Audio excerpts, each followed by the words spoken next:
But go ahead. Oh, Tech Lords is here. Our moderator is here live in the chat. Tech Lords is one of the OGs on my channel. Tech Lords, when did you find my channel? I think I had 100 subscribers. It was a really early on.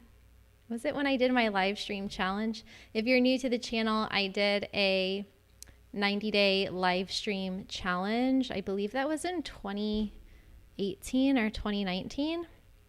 I don't remember, but it was 2019. Yeah, it feels like so long ago, and that's because this was a very long year.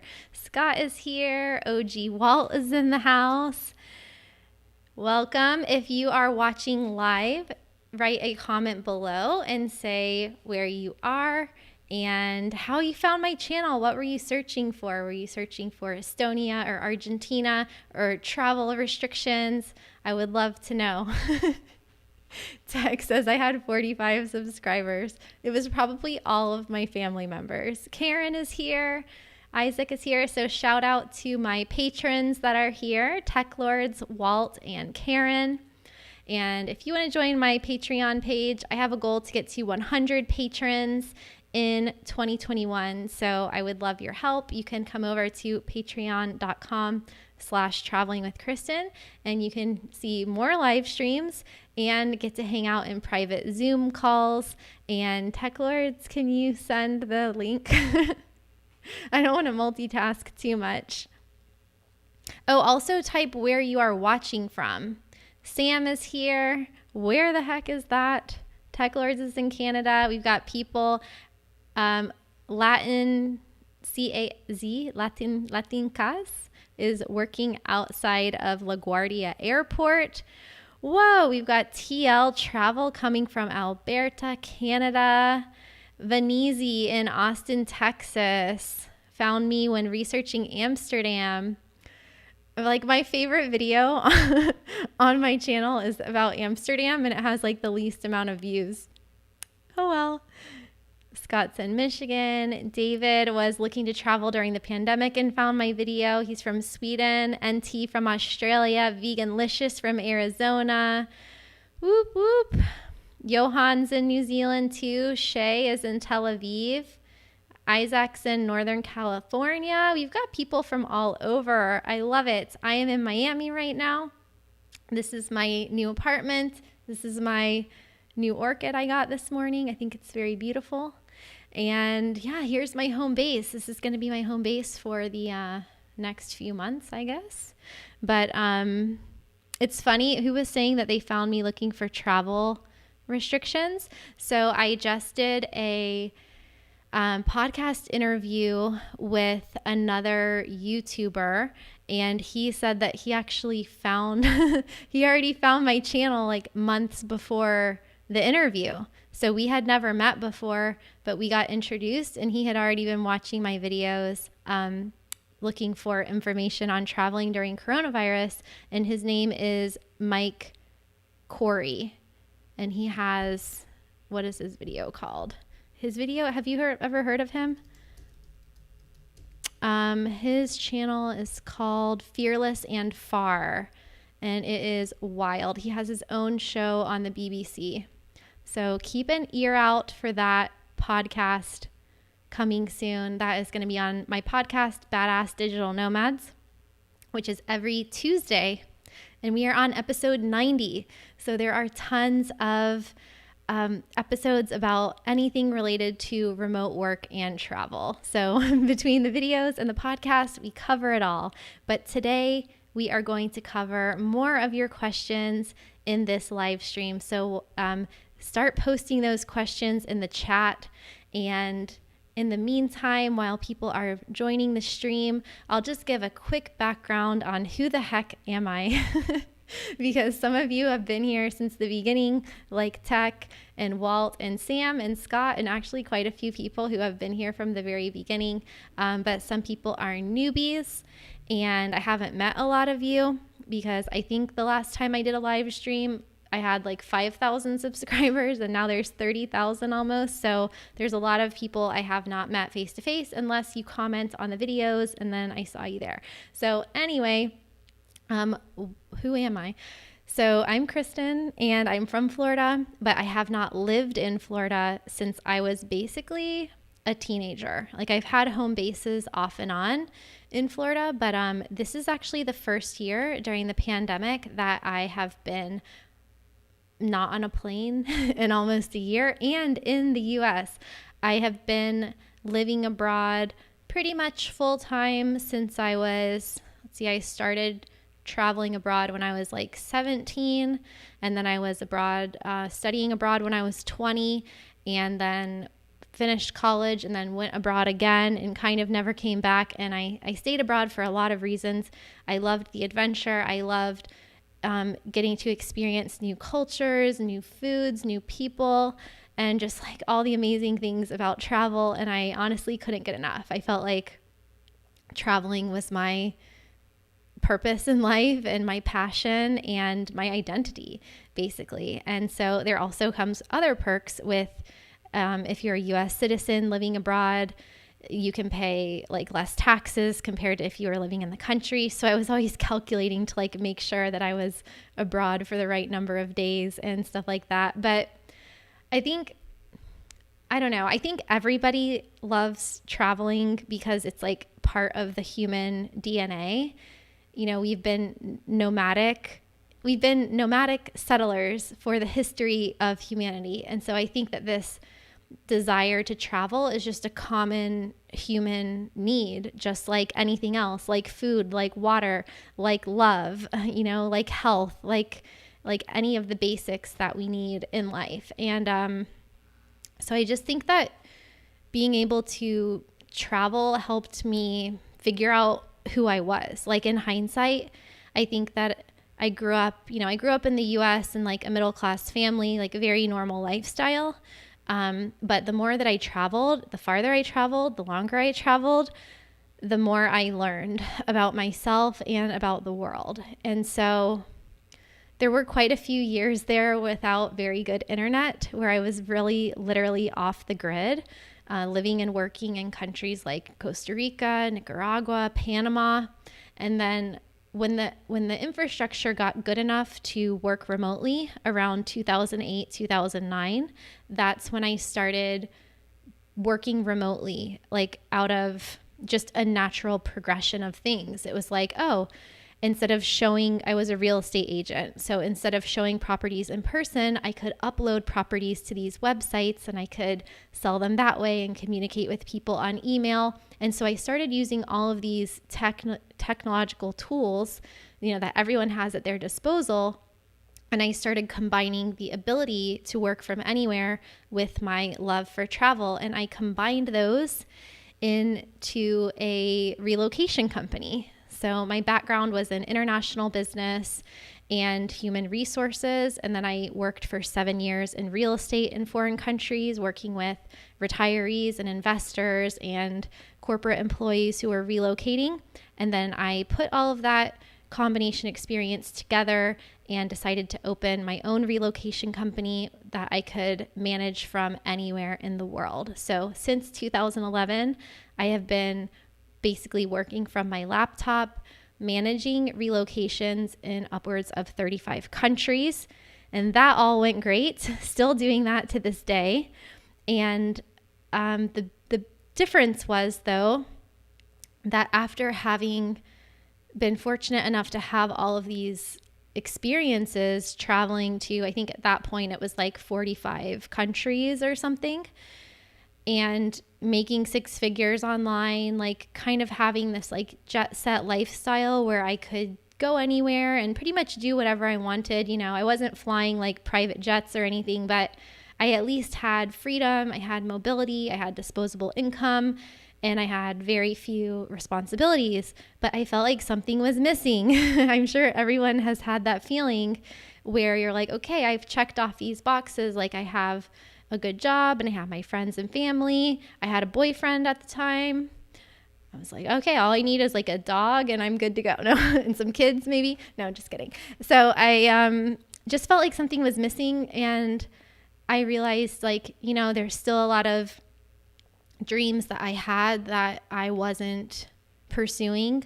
Like I always wanted to be a writer, and I was so obsessed with like reading when I was a little kid, and I pretty much aced my SATs in the grammar and English, whatever. There's like the math part and the reading comprehension in the English part. Pretty much failed the math side, but did really like ace the other side.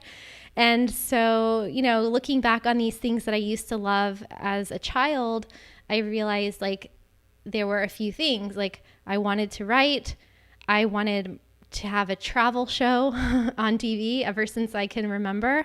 And I also felt lonely. Like I felt like I wanted more to connect with more like-minded people.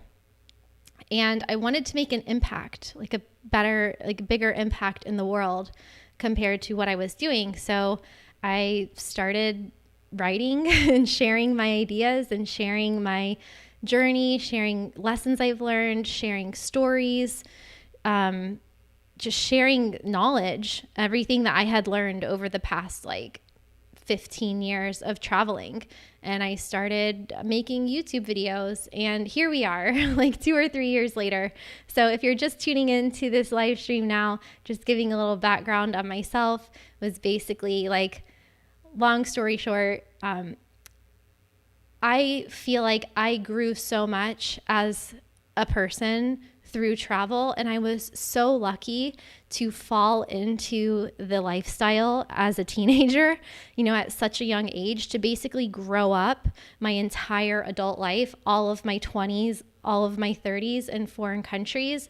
And I thought that like the way to personal fulfillment and to give back was to help other people travel and help other people have freedom, location independence, live life on their own terms. And so that's what I did. And it has been, wow, like it has completely changed my life. Like just the past two to 3 years of intentionally connecting with people on the internet, like whether it's writing or videos or going to events with digital nomads and travel conferences and things like that. It's like my life is just so much better now because of that. And so you guys are that reason. So I just wanted to say thank you for being here. Thank you for watching the videos. I hope that they're helpful, but thank you for also like showing up and being like friends. I'm gonna cry. Like it's just really overwhelming to like connect with so many people on a daily basis and get to know people in so many different countries of like every different background. Like even if I've never communicated with you, like if you've never commented on a video, or you know, if I don't know that you're there, like still just knowing that there are like people watching in so many different countries, and that like they're like, if you're searching for the answer to a question and I'm answering that question for you, like that just really is so significant for me. I can't really put it into words. So I wish I could do these live streams more often because I just love talking to everybody, but I also have to work now too. But yeah, now I basically do a combination of things. I continue to relocate people to other countries. I continue to write on the internet, on my blog, on Medium. I make these videos. I have this podcast that I publish every week called Badass Digital Nomads, and I just basically try to share everything I know on every platform possible, because it blows my mind that we live in a world where I can communicate like this for free on the internet and make videos that thousands and thousands of people can watch. And so I think I'm kind of like doing everything all at once because I'm just so excited that we have this technology and we have these opportunities today. So my goal is to help as many people as I can travel as far and wide and as easily as they want, and to be able to work in a job or an industry that you like, you know, to be able to use your skills that you have learned over the course of your life, to be able to channel those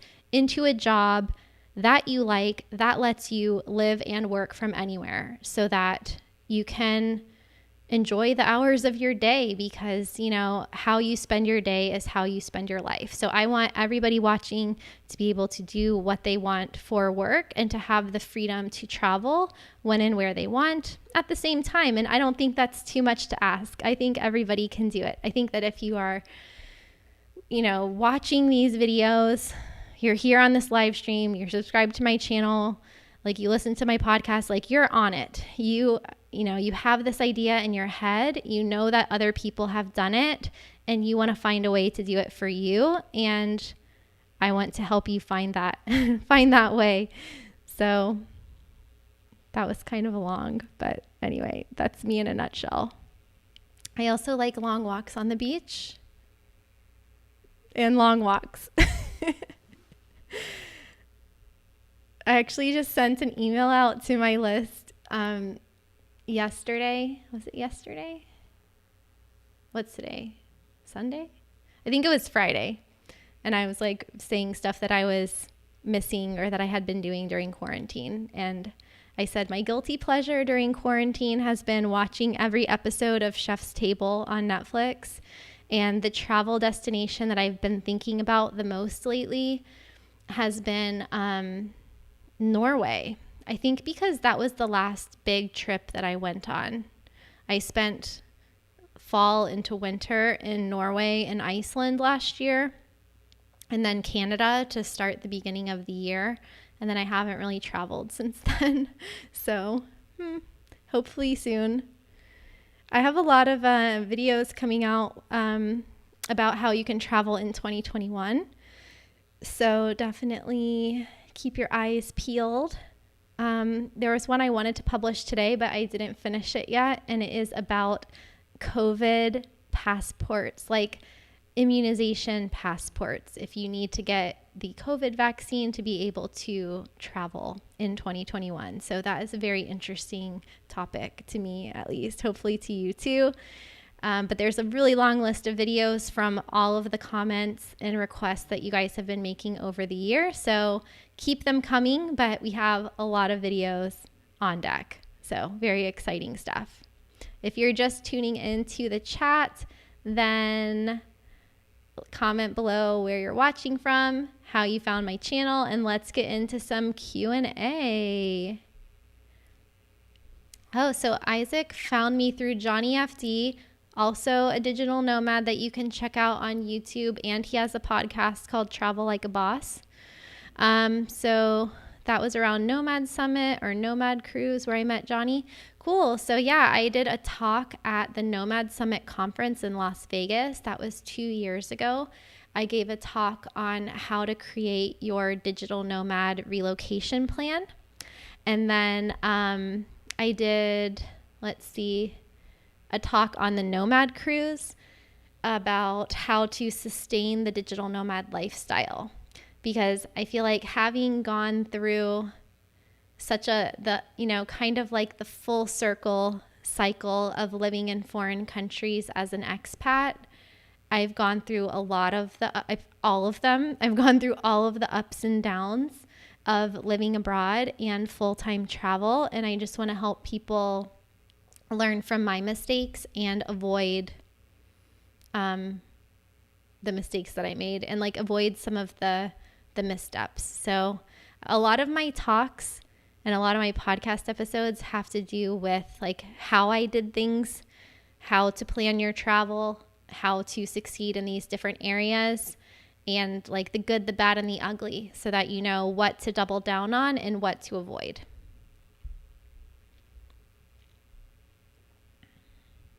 Hi, Yusuf from Ankara, Turkey.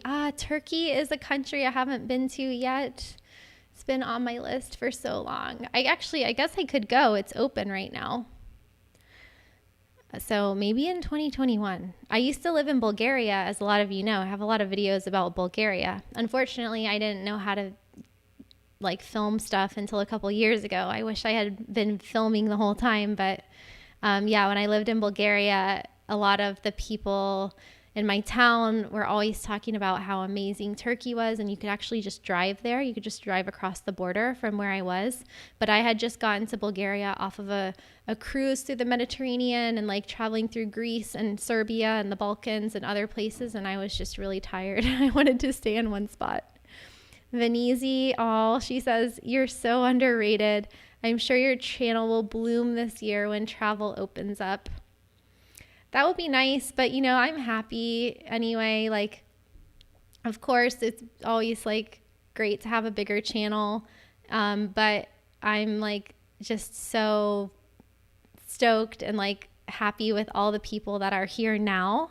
So I'm not really concerned about that, but we could bloom like my orchid back here.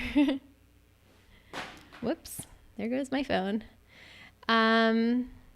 But yeah, no, I do hope that like that people that are looking for information can find that information through my videos. Like that's my goal. So to answer your questions in the form of videos so that other people can share in the answers. And then it's a win-win. Griselda says hi from Baja, Mexico. I used to live in Baja. I've been traveling to Baja, California since I was 16. And me encanta. She says, I love your podcast. Thank you so much. What's your favorite? Yeah, I used to live in Rosarito. I used to be a competitive surfer, and I spent a lot of time in Cabo San Lucas. So yeah, in my former life, I was like national champion surfer. I don't surf that much anymore though. Abdullah asks, where am I now? I'm in Miami right now, which is a nice place to spend the winter. If you're not going to be skiing or snowboarding, you might as well be in the tropics. Rainbow asks if we can travel to Morocco right now. I'm going to need to check on that. I haven't done a video about Morocco yet. Let's see.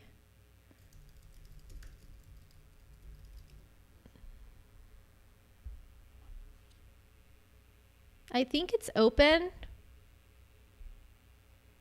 I'm going to have to answer that later. I don't want to give the wrong answer in a live video, but I am pretty sure that Morocco is open with some coronavirus requirements.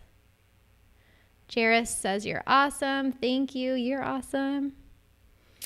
Abdullah asks, when is Indonesia going to open up? Very soon.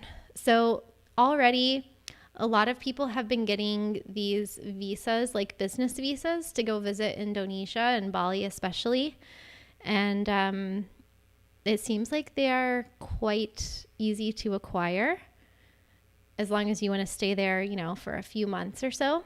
But I've been reading a lot about Indonesia's reopening because I did 2 videos on Bali reopening, and the government is preparing to open. I think they will open in the first quarter of 2021, if not by the end of the first quarter, especially when the first round of vaccinations are distributed in general, like globally. So I think that's going to happen very soon. Johan's asking for the ballpark cost of living in Bali. I think in my videos when I went there, I was spending like around $1,500 for the month, maybe like with my flights and everything, like $2,000. And there's actually, when you go to a country, there's 4 costs of living. There's like the local cost of living. There's the expat cost of living.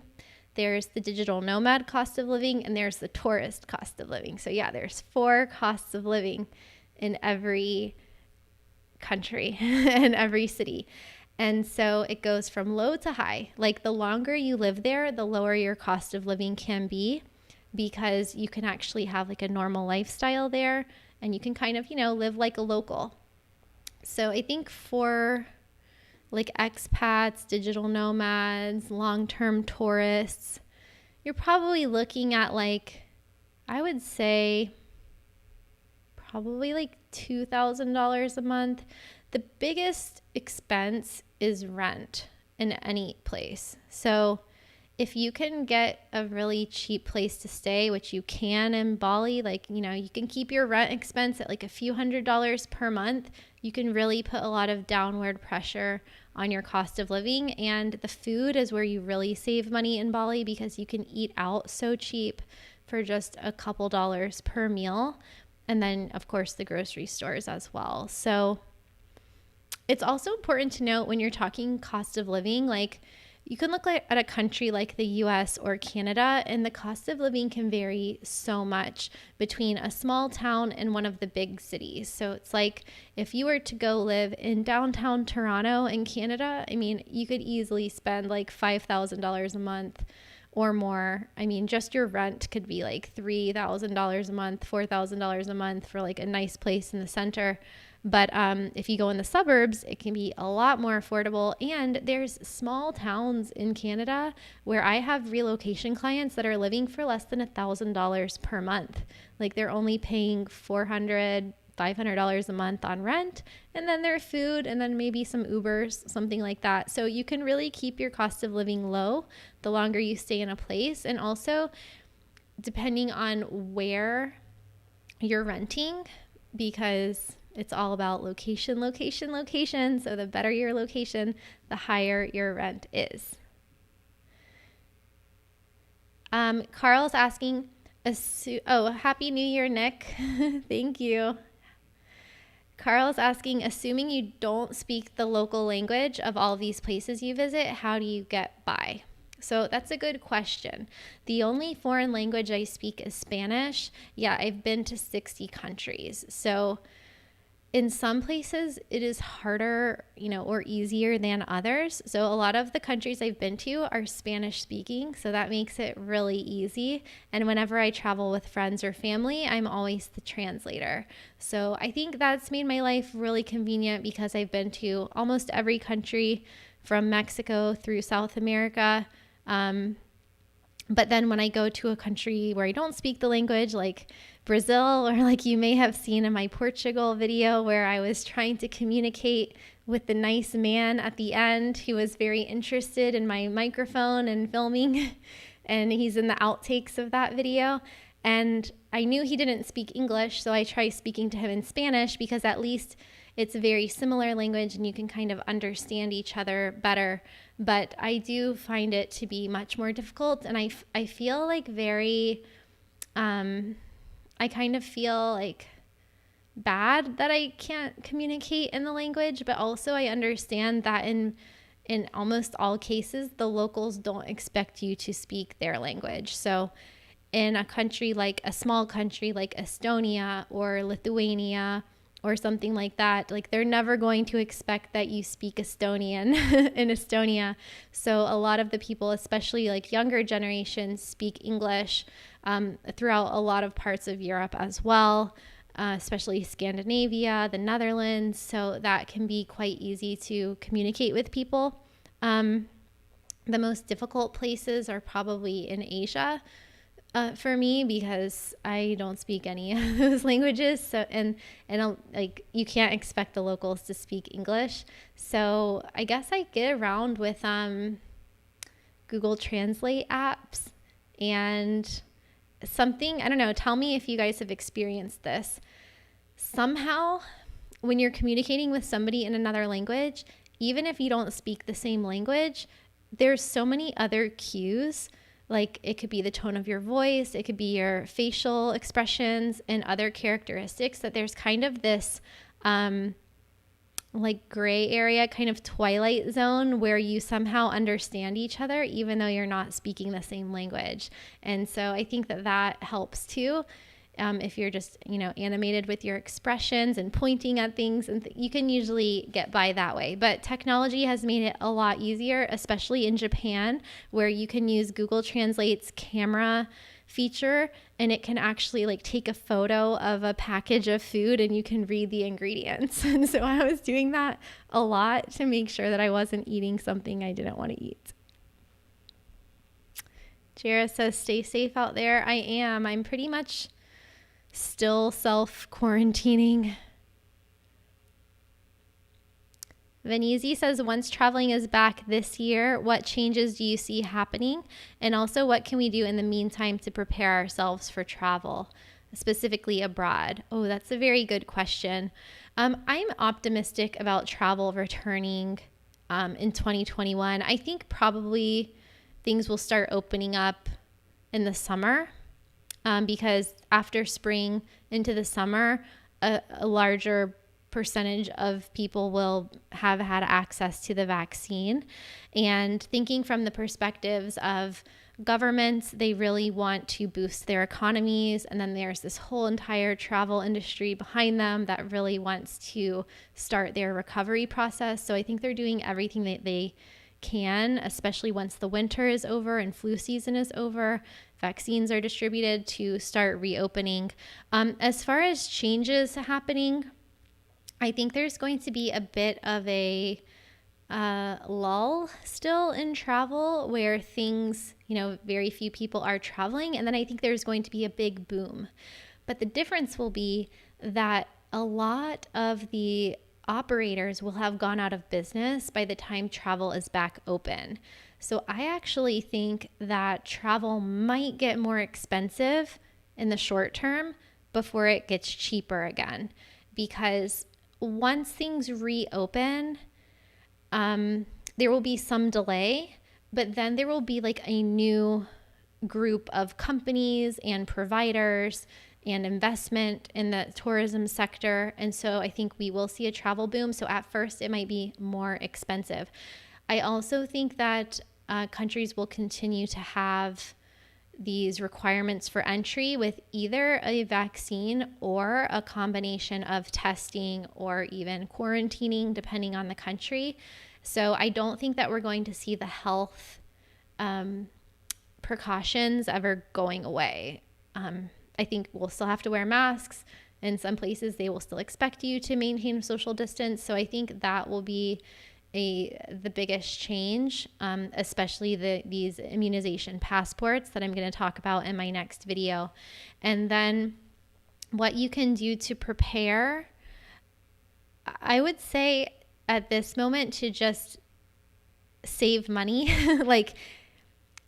prepare, keep a travel budget so that once you can travel again, once you feel comfortable traveling again, you have the funds to do it. And then depending if you're doing like long-term or short-term travel, if you want to be able to move to another country or relocate somewhere, to take steps like what do you need to do work-wise to be able to do that. But this time I think you can still just kind of sit back, relax, and wait like a good 6 months before making any decisions or booking any trips. And I think also most travel companies or insurance companies will cover COVID, so that should be fine. Hope that answers that. Hi, David. Hi, Nick. He said, do you see traveling coming back to normal anytime soon? You have a Mediterranean cruise planned for June. I don't know if travel will ever be the same way that it was before. It's hard to tell because there are some countries that have kind of gotten back to normal and they're having big conferences and concerts and events and things like that. But I do think that the travel industry was very archaic in the way that the model was set up. So I think that the new normal with travel, at first, as I was mentioning with Venezi's question, I think it's going to get more expensive in the short term. But then I think it will be more egalitarian, like open to everybody. Because when we think about how much the world has adopted remote work in the past year, and then looking at how travel and technology will be growing in the upcoming year, and then when you put those together, there's just going to be a lot more movement. There's going to be a lot more mobility of people from all countries who can work from anywhere, who have more flexibility. They don't have to be in the office every day, and they're going to want to get out there and see the world. So hopefully it's in a sustainable way, and hopefully it doesn't consolidate too much and we don't end up with a bunch of travel company monopolies, because that would keep the prices high. Scott asks, how soon do I see myself resuming international travel? And when I do, where am I looking to go next? Oh, great questions, you guys. I am probably going to wait until after, like maybe in the second quarter of 2021. I know that I can travel right now if I want to, but as I was saying at the beginning of this live stream, like my goal and like my purpose and passion in life right now is to help other people travel and to help other people make sense of this world that we're living in with regards to travel and remote work. So even though I love traveling and I always will travel, I feel like my interests lie in just helping people. And I think that I'm more useful if I am writing blogs and making videos and helping my clients and kind of putting my own travel needs secondary to that, because I have been so fortunate to be able to travel for so long. And I know that it's a rabbit hole getting stamps in your passport. Like even if I go to every country in the world, I'll just want to go back to the other countries. So I know that that desire is never going to end. But when travel does reopen, I've been thinking of like places that I want to go, and definitely I would like to explore Africa and the Middle East, as well as more of Asia. So I have met a lot of friends that live in Africa or in different countries, or have traveled through there long term, spending like 3 months or so in each place. And it's one continent that I just really haven't explored yet. So Africa is high on my list, especially Accra in Ghana. Kenya, I would really like to go to. Nigeria, South Africa. There's just a lot of countries. Egypt, Morocco, Uganda. There's a lot of places I would like to see. And also more of the Middle East. I would love to go to Jordan, Lebanon, check out Dubai, and then go more into Asia. So those are high on my list. And also I would love to go to the Galapagos Islands someday and explore more of Argentina and like Patagonia.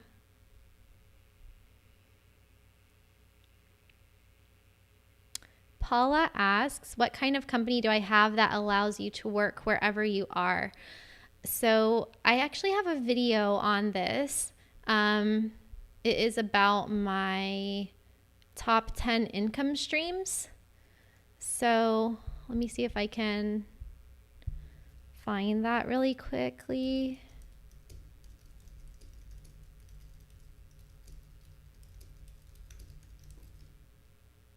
Okay, it's called 10 Ways I Make Money Online.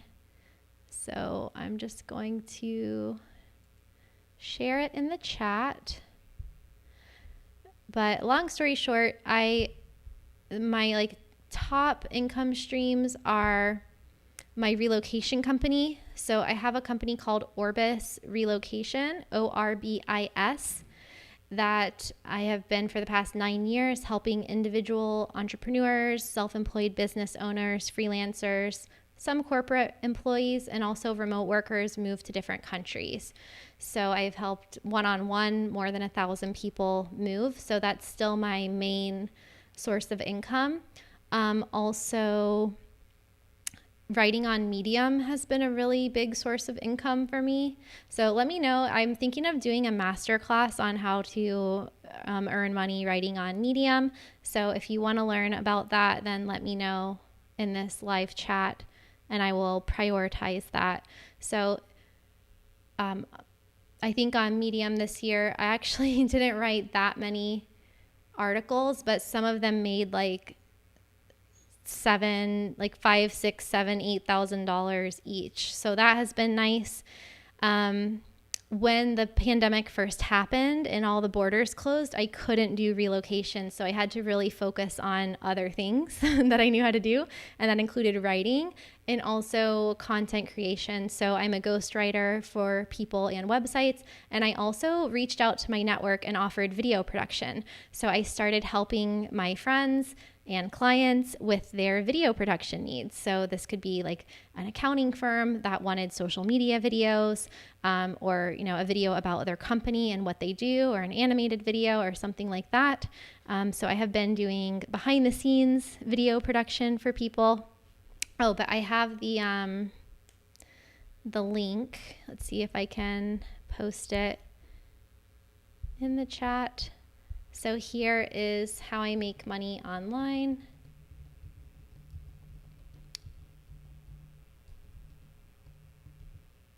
And there you go. Okay, let's see who is next. Rainbow's asking, is travel with a tourist visa to Morocco allowed right now? She's a digital nomad with a U.S. passport, but hasn't been in the U.S. in 3 years, currently in Montenegro.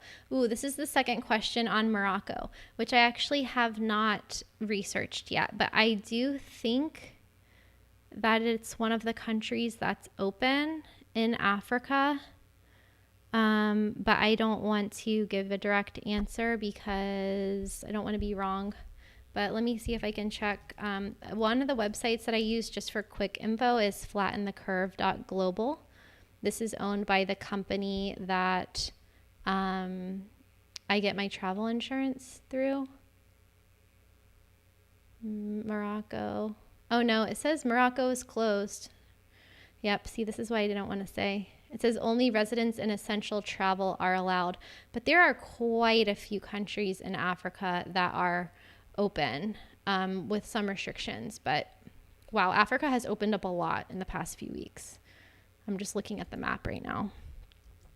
I have been talking about doing a video on countries open for travel in Africa, but I was waiting until after the holidays because I felt like after the holidays and the initial distribution of the vaccines that a lot of stuff would change, and I didn't want to make a video that I then had to retract immediately. But thank you for your question. I'm glad this channel has been helpful. Oh, thank you, Christopher. Christopher donated $5. Okay, cool. I will answer your question first. It just popped up. When planning to visit a country, how extensive is the visa and passport process? And how far in advance do you recommend planning? So this answer depends on where you're from and which country you're going to, because unfortunately, this world is not fair. So people who are born in certain countries, like Russia, for example, and a lot of countries in the Middle East, they have to apply for visas in many different countries. So each country's passport has like a different ranking as far as how powerful it is, or how many countries it allows you to visit with visa-free travel. So it works both ways, because although maybe someone from Russia has to get a visa to go to Costa Rica or the US, I would have to get a visa to go to Russia. So it depends where you're coming from and where you're going. So if you would like to tell me which country you're from, then I can tell you like when you would need a visa. But for applying for a passport, it's taking a bit longer now because of COVID, but usually you can expedite a new passport application in about 2 or 3 weeks. Otherwise, it could take up to 4 to 6 weeks. But sometimes I have expedited my passport and gotten it in just less than a week. So it can actually be really fast. And then also, depending on how long you stay in a country, you might not need a visa at all. You might be able to get what's called a visa on arrival. So this means you just bring your passport, they stamp it at the airport, and you're good to go. So when I went to, let's say, Hong Kong, I got a 30-day visa on arrival. This is also good in Bali, for example. But then there's other countries that you will have to apply, like I have to still apply for a visa to go to Australia, even though I can get the visa pretty much on arrival. You're welcome, Rainbow and Paula. Okay, let's see here. Oh boy, I better go faster. Okay. Wow, this is a lot of questions. I love it. Okay, I guess I'll have to do more live streams too. William's asking my opinion on the coronavirus pandemic. He's from Washington. in Oregon. Ooh, I love Oregon. I don't know what my opinion is on that. I mean, it's very tragic and it's a tragedy, really. But I don't really, I focus on things I can control, not things I can't control. I can't control that there's a pandemic right now, but I can control how I react and how I spend my days. So that's basically my answer on that. Blue Firefly Travel says, hi, thank you for your advice. We've traveled for 2 years and want it to be permanent, over 50, and wonder if Croatia would be a good base country. Oh, yay. I have a video, if you want to search for it, called Becoming a Digital Nomad Over 50. So check that out. You can search for it on YouTube. And then I also have a really good podcast episode.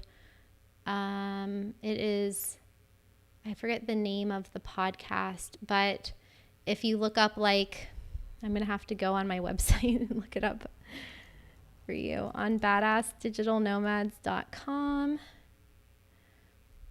I've been trying to interview people of all ages on how they are able to travel long term. And this one is called,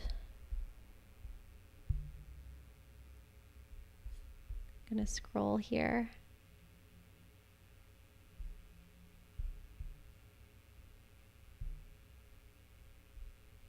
Wow, I guess it was a long time ago. That's why I can't find it.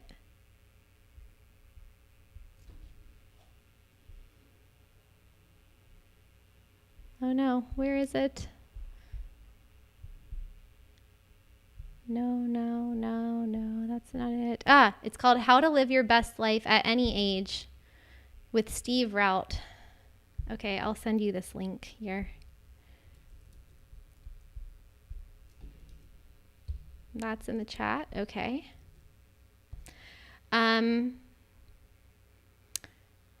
So if you think, Croatia would be a great base country.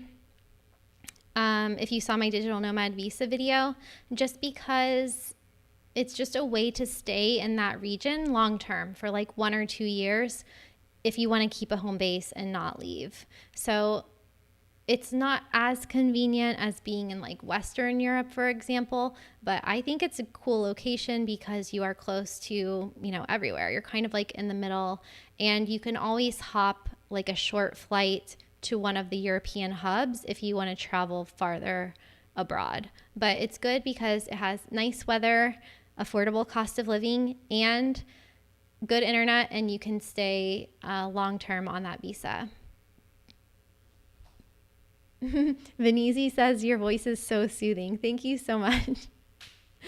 I actually would like to do children's books someday. I want to write a travel book for kids and do the voiceover, because I just love reading. I love reading and writing, and I love reading to my niece and her cousins and stuff, and to all kids basically. So I'm going to that's on my list of things to do. And her mom says it helps her fall asleep. It helps my niece fall asleep. Russell says, hi, Kristin. Love your channel. So many questions. Any word on when Americans will be able to travel to the EU? No, not yet. I'm aiming for summer. I really think that summer 2021 will be it. Okay, I'm going to go faster so I can get to everyone's questions. Shay says, you are great. Thank you. I was an OG digital nomad. I did not know what a digital nomad was. One of my clients told me I was a digital nomad in 2012 or 2013. I was like, what is that? And then I read about it and I was like, I am one of those. We love you. Thank you. I love you guys. Your channel has saved my life. Wow. That is, I don't know if I did that, but I'm very humbled to hear that. Hi, Sunny. Hi, Woody. See, TL wants to go to Norway. Oh, you guys, I have 3 or 4 videos coming out on Norway. So excited. Marianne says, greetings from Slovakia. You are so welcome. He says, thanks for your content. Junior's here. What's up, Junior? Nice.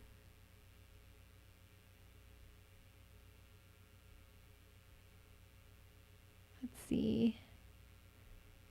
Oh, cool. Woody found me by Googling traveling in 2021. Oh, yes. Jeff says I should go to Tanzania and East Africa. Uganda for sure. Kenya or Uganda. I think I said that wrong. Yep. I gotta go. Oh, Marian's from Bratislava. I've been there. I went there once with my mom. That was like 2009. Ooh, Rainbow, good question. What's the biggest mistake you can make as a digital nomad? This is going to be controversial, but oh man, there's a lot. I actually have a video on that. If you Google follow me on Medium. I have articles on there. Medium.com/@Kristin M. Wilson. And also if you Google mistakes digital nomads make, I should come up there. But I'll give you a few things. The first thing I think is that, people who just book a flight somewhere with no money and then try to make it once they get there, that's totally possible. But I think that's really stressful to do.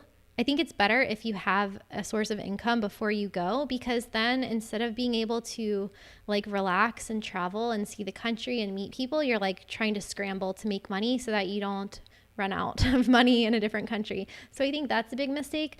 I also think another mistake is to go to only places that are well known for having digital nomads, like Chiang Mai, like Bali, like Lisbon. As I was saying, I didn't know any digital nomads until I was one for 12 years or something. So I think everyone should go to the place that most speaks to them. If there's a place on your mind that you want to go to, just go there. And who cares if there's digital nomads there or not? You're going to end up meeting them anywhere. But becoming a digital nomad is the opportunity to truly design your own life and live it on your own terms. So I think just do that. Do you? And also traveling too fast. I think it's cool to travel fast at first, but you need to really set your goals. Is your goal to travel or to build a business or to meet people? Try to figure out what your goal is and then do that, because you will find out very soon that you can't do everything at once. More questions from Lisbon on international travel. I think it's okay to travel internationally now, and there's some videos on my channel with countries that are open already for travel. But I think more borders will open up in the middle of 2021. Jevin, is that right? Is asking where in Europe would I want to live? I love Europe. I think it's because my grandparents all emigrated from Europe. So on my dad's side, they came from Ireland and Scotland, and from my mom's side, Hungary, Romania, and Italy. And so I think it's just in my DNA to live in Europe, and I'm trying to get my Romanian passport so I can live there. But places that I have spent the most time, like Norway, I love. I could totally live there, but it's in the Schengen, so it's hard for me to stay there very long. And also, I've spent most of my time in Amsterdam. That's one of my favorite places, and France. I love France. I don't think it's I don't think it's overrated at all. Anything cliche about France is probably true. And I think it just has so much diversity, the mountains, the beaches, the city. Even though I don't speak French, I really like it there. I love the little villages. Oh, I just love it.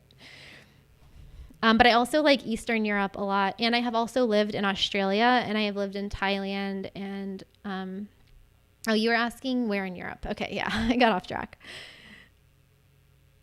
Living in Sweden for expats, learn Swedish. I think that's one of the countries where, even though everyone speaks English, if you learn the language, you will just have this extra perspective on the lifestyle and the culture there, and you'll be able to have conversations with locals, and you'll just fit in better. Oh, hey, Christian. Christian Stevens said he found my channel by searching for the best countries for digital nomads. I remember that video. And he's been binge watching my videos and listening to the podcast. High five. Jimmy asked also when I'm traveling again. I think someone else just asked that. So you'll have to rewatch the live stream if you missed it. Oh, Lisbon asks if I think it's right to stop people from traveling if they don't have the vaccine. You'll have to watch my next video. Maybe it will be out tomorrow. Okay, I will talk about that in the next video. Kristin asks, have I ever been to Brazil? Yes, I've been to Recife and Porto de Galinhas, but there's way a lot more to see. Hi, Marcelo. Hi, other Kristin. She asks, do I use certain sites to check on a country's travel status? I am searching many sites. Yes, many different sites. Not just one source, but the easiest one to check first, like they're all like not updated at the same time, but IATA has a travel map. It's not updated that much. World Nomads, the travel insurance company, they have one. Safety Wing has flattenthecurve.global, which is updated quite frequently. And also each country's, like your embassy, you can check. The tourism boards of the countries you can check. Travel Off Path, that is a website that comes up a lot. I don't know them, but I think that they are also digital nomads and they have really good information on there. Those are some of the big ones.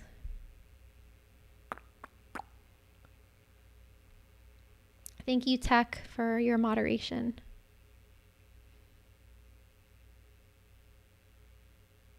Hi, Chuck. I have talked a bit about Europe, but I think the Schengen area will probably not open up until like maybe summer at the earliest. I'm going to be really stalking them to open, but that is the hope. Yes, I have been to NYC a lot of times. I love New York so much. I considered having a home base in New York City once, but I don't work there. And, I work remotely. It made no sense. The cost of living's too high, and I would never sleep. Johan asks, how do I balance social opportunities, pressures, and Ballin on a budget?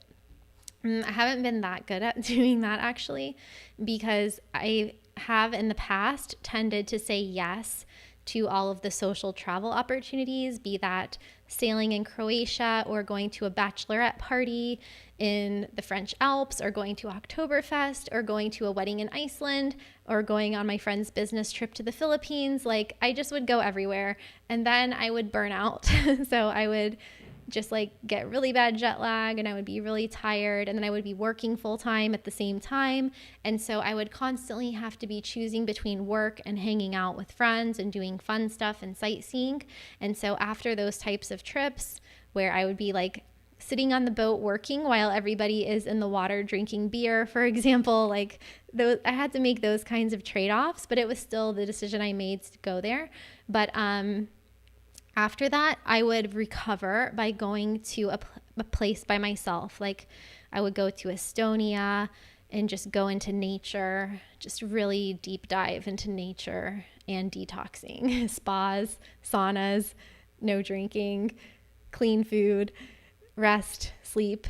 And I've also done that before, in a lot of countries. I've traveled by myself a lot, so I find it quite restorative to leave a social area and go by myself. Actually, from Nomad cruise with 500, I think it was 200 or 300 digital nomads, I went to Bulgaria and just stayed there by myself for a few months.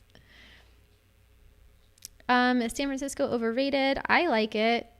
I think it's great. Mark is in Guatemala. I have not been traveling this year.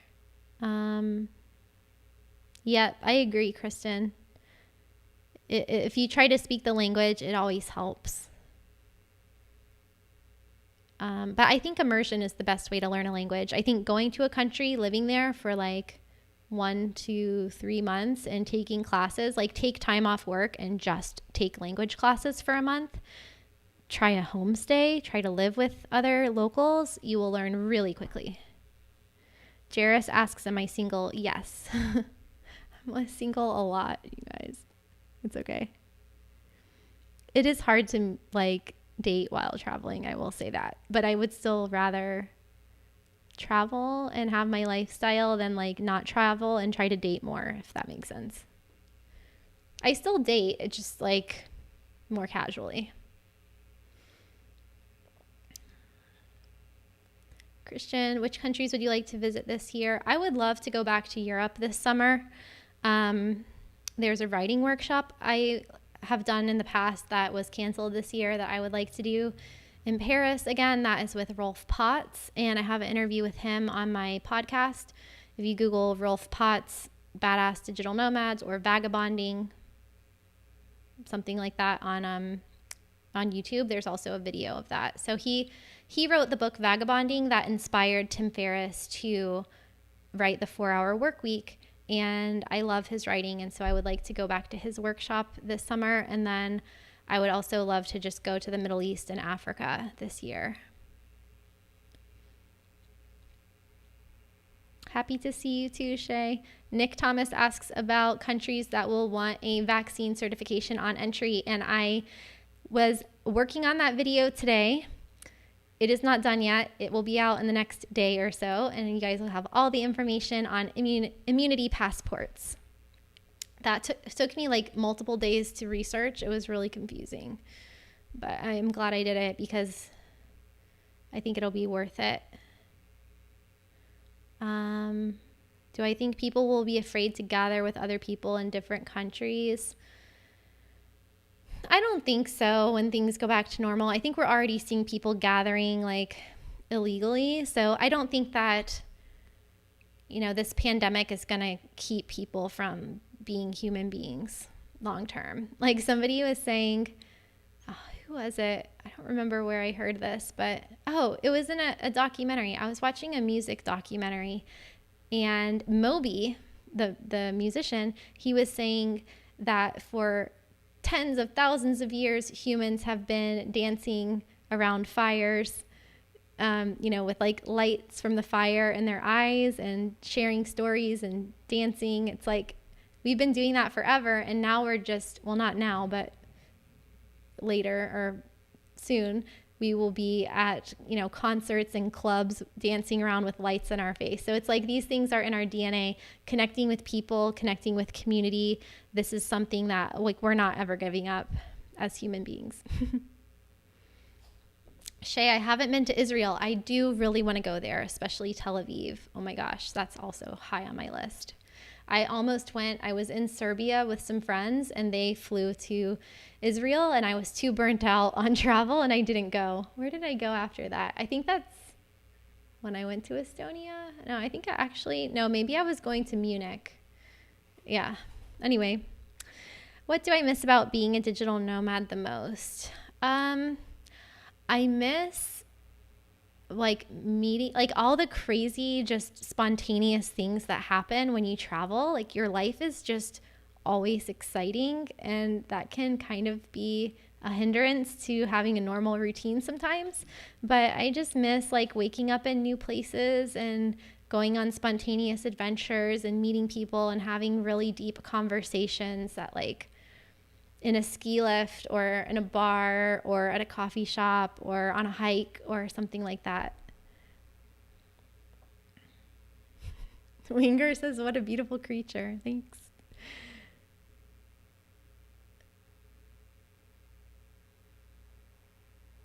Frank's asking about the vaccine passport. I'm glad you guys are asking about this because I spent a lot of time working on a video about the vaccine passports.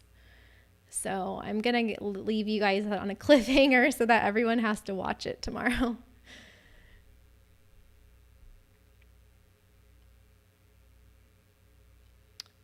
Chiara wants to know when she'll be able to travel to Australia. I don't know. It's probably going to be, it could be the end of the year. Australia, well, I can give you a hint. Australia will require vaccinations to get in. So it's possible that they will open earlier if you have the vaccine. So there's that. WB Trello asks if I've been to Poland. Yes, I have videos on Krakow, and I think I have like 2 or 3 videos on Poland on my channel. Just Google Traveling with Kristin Poland or search on YouTube and you will find them. I love it there. Love the food, love the people, love the history. Underrated. Christian's asking, tips for somebody who wants to work online and eventually become a digital nomad but is a teenager. Great question, Christian. I would say to leverage your skills. Like, lean into what do you like to do and what are you good at. If you can find the sweet spot between your skills and what you like, that is the path to being a digital nomad. But you can also look at it from the perspective of questioning if you should go to college. So I actually have an article on Medium. Should you go to college or should you become a digital nomad? I should probably find that one for you guys too.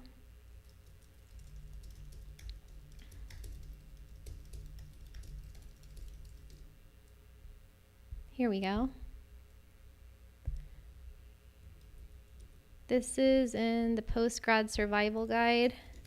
Should you go to college or become a digital nomad? So that should be helpful, but also think about if you would like to work for yourself or for someone else, because chances are you can just get a remote job and become a digital nomad. But if you would like to be an entrepreneur, start helping people with the skills that you have. So think about your skill set in a way that how is what you're good at doing, how does that solve a problem for someone else? Start with one person, help one person solve one problem, and then build from there. And don't buy into like the status quo that you have to go to college and you have to go to grad school and you have to get a 9-to-5 job. Just ignore. Jimmy Jones, how much do I spend on average per year? Man, I am not a budget traveler anymore. I used to be. I used to live on like $1,000 a month in Costa Rica and Bali and places like that. Someone just gave me a donation. Level up. Thank you. $10. High five. 2 high fives. 10. Thank you. So my average spending, that's the thing. I can rein it in anytime. I'm such a minimalist that like when I'm spending money, it's always on experiences. It's always on travel. It's like, I want to go to this place. Like I want to meet my friends for this bachelorette party in the French Alps or go to this music festival in the French Alps. I'm prepared to spend the money to have that experience, but I can also very easily live on $12,000 to $15,000 a year. I will go park myself in a low cost of living country and live a simple life, and I have no problem with that. So I think that is so empowering when you almost like don't care how much money you make because you know that you can enjoy life no matter what. And I can eat simple foods and I can just live like that, live on like 20 grand a year, whatever.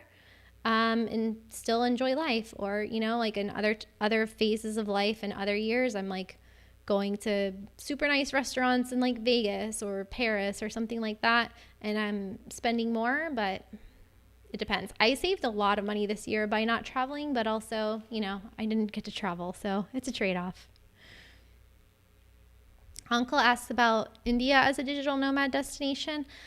Unfortunately, I have not been there yet, but I know a lot of digital nomads that have, and they just say great food, it's super big. You can like spend so long exploring India and never see it all. So that's got to be on my list too. And Pakistan.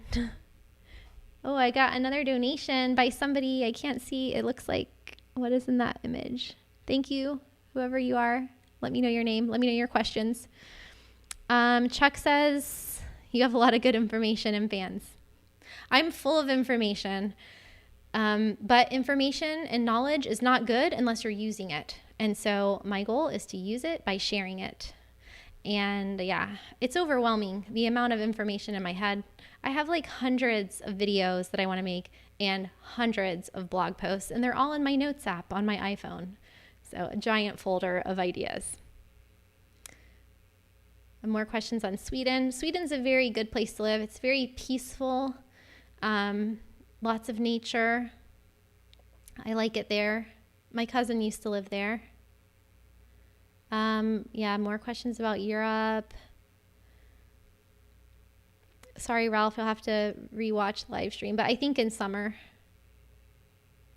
I haven't been to Malaysia. Shoot, that's also on my list. One of my meditation teachers lives in Malaysia, and he does this retreat there every year. I would really like to go to. That's from Miss Bird Talk. Lisbon's asking about Amsterdam. Yes. Google my Amsterdam, or like YouTube search my Amsterdam videos, because those are my favorites. Oh, Dutch. I would love to learn Dutch. That's another hard language. That's another place where like everyone speaks English in the Netherlands, but if you speak Dutch, you can just have such a deeper experience, because when you go out to dinner and go out with people, you can just like communicate with them. Ryan Herman, thank you, Ryan, for the donation. He says, I love your channel. Are you invested in cryptocurrency? And in the countries you've been to, where is it most widely used? Tech Lords knows this, my moderator, but I have a very sad story with crypto where I actually owned Bitcoin in like 2012, 2013, 2014, 2015. I actually sold most of it before it hit 10,000. So like, it's a very sad story. I don't know if I'll ever be over it, but I still have some. I used to have Litecoin and like a lot of different currencies because my ex-boyfriend had a exchange. But yeah. Where is it most widely used? Actually, I saw a lot of "We accept Bitcoin" signs when I was in Lithuania, in Vilnius. I pronounced it wrong in my video.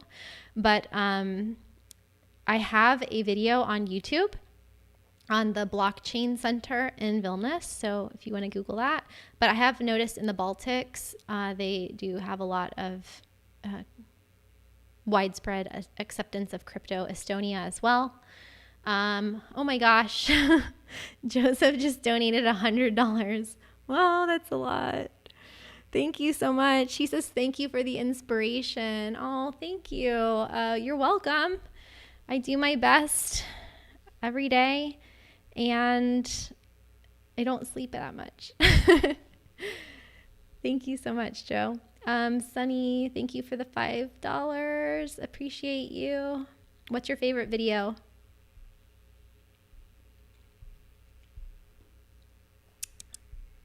This chat is lit, you guys.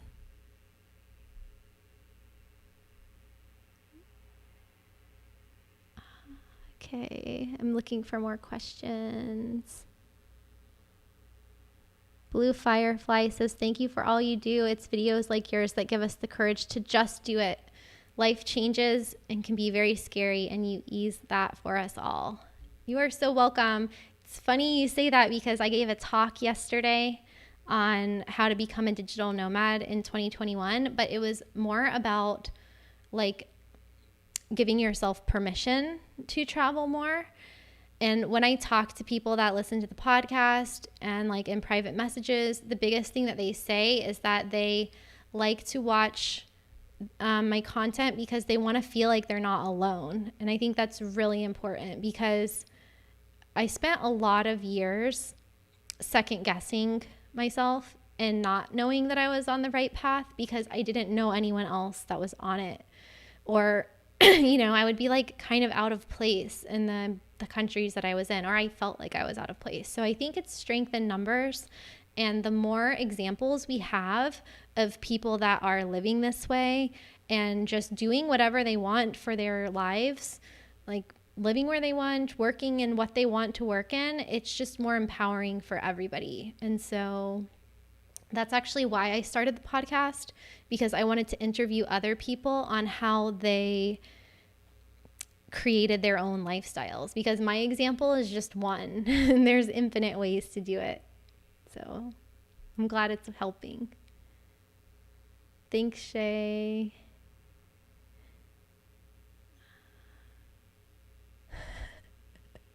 These are some funny comments. Ooh, John asks, where do I feel the best? I feel the best anywhere where there is water. Maybe it's because I have a Cancer astrological sign. Maybe it's because I'm from Florida.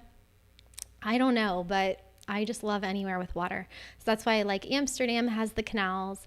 Costa Rica, Mexico have the beaches.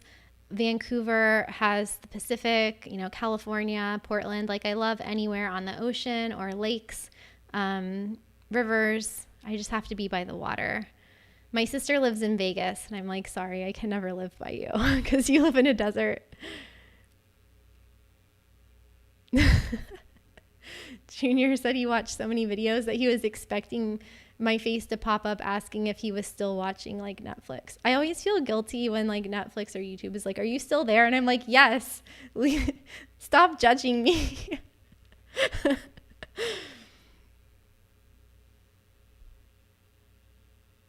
Marianne asks, what's the situation like in lockdowns in Miami? It does not feel lockdown at all, even though we have been one of the like hot spots in the world for COVID cases. You wouldn't know it. And especially where I live in Coconut Grove, it's like just this little bubble. I honestly feel like I live in an atrium.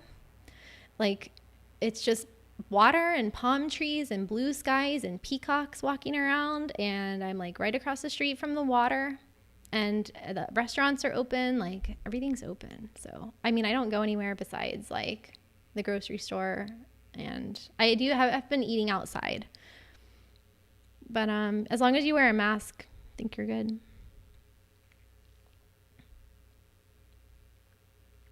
Oh yeah, Estonia has a lot of water. Ooh, good question. Altered Illusions says, what do you think will happen to hotels?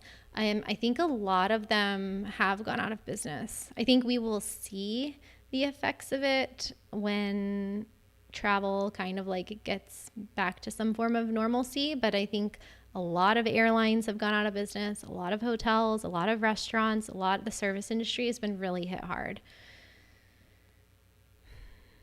Hey, Russell. Yes, this video will be on YouTube forever. So you can rewatch. We're like an hour and 20 minutes in. Yeah, the US is open.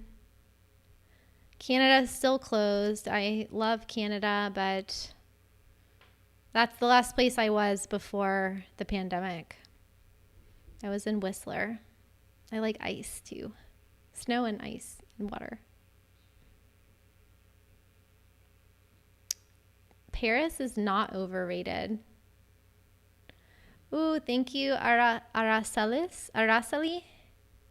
Ortega has donated $20 and she says, thanks for being you. Thank you for being you. I like your little GIF, little emoji, dude. He's super cute. Thank you everyone for being you. One epiphany that I have had recently that should be helpful to everyone. I'm going to start telling it to everybody because for much of my life, I thought it was bad.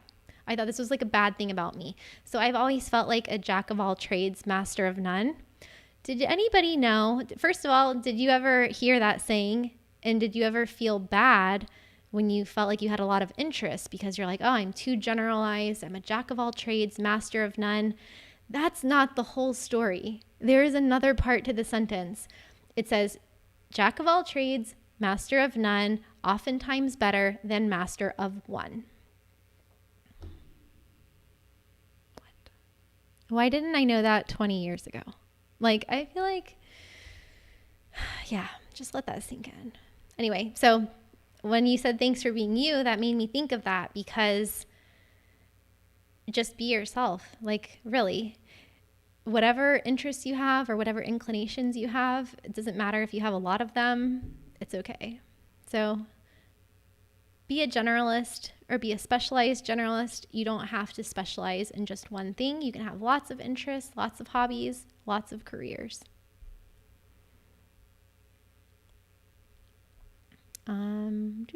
Is Paris overrated? No, I really can't get enough of Paris. And one time I was just looking around and it was like, macarons and bakeries and coffee and poodles and beautiful women wearing designer clothes and beautiful buildings. And I just looked around and I was like, yeah, people eating outside. I'm like, yep, this is very cliche, but it's not overrated. It's awesome.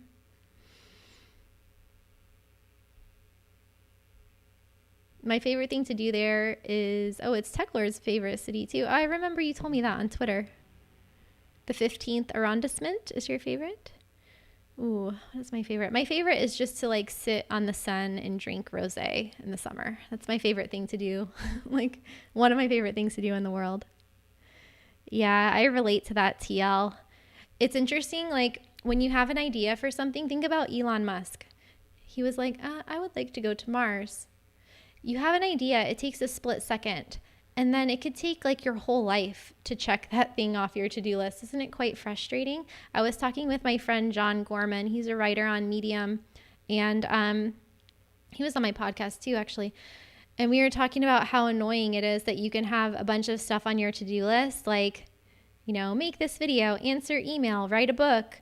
And like one of the things takes you 5 minutes to do, one of the things takes you an hour to do, and one of the things could take you like 5 years to do or longer. And so it's kind of weird that our brain works that way. I think the goal is to just sift through all of the ideas and information and prioritize the ones that you really want to do, because you can't do them all. Because we think at like the speed of light. Oh yeah, Cape Town's on my list. So I had a ticket to Cape Town in 2018 and I had to cancel it because I got injured snowboarding like 3 times. I just had a bad run.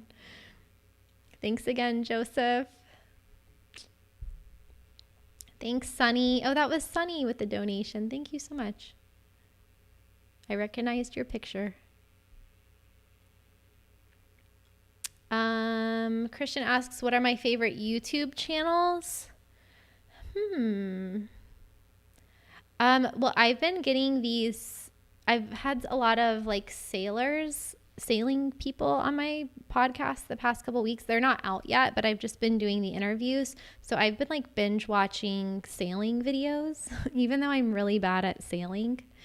So that's like SV Delos, and what was the other one that I was doing?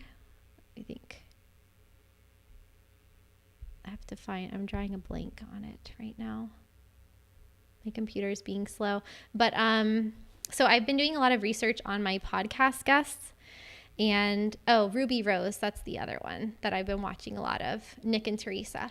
But also Mike's channel, Fearless and Far, I've been binging his videos because they're just so crazy. He does things like he buries himself in sand for 24 hours and things like that.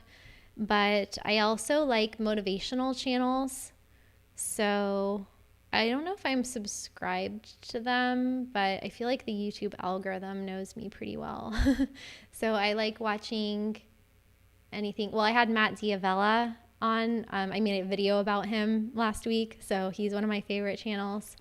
Anything that's like mindset oriented. And also I like watching like history stuff and documentaries and things like that. Blue Firefly is scared to sell her house, but in the self-doubt phase right now, we'll get through it with wine. Wine always helps. Hey, John, thank you so much. Thumbs up to you. Thank you for the donation. What other questions? Andre asks, what made me start being nomadic? I think it was organic. It was like my goal was not to be a nomad. My goal was to live in foreign countries and work in foreign countries.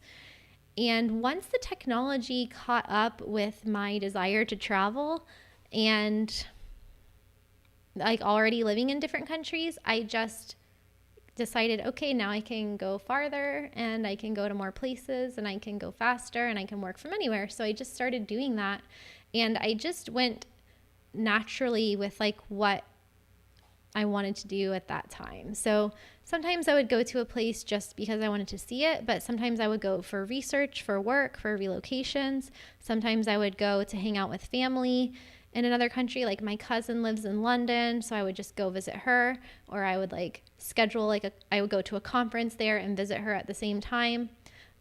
meet friends. So I just would go to places that either made sense for me for work or seasonally, or places that were on my bucket list, or where my friends and family were. Because I think a big part of being nomadic, like a big benefit, is being able to spend more time with your family and friends than you would if you were locked in a cubicle all day.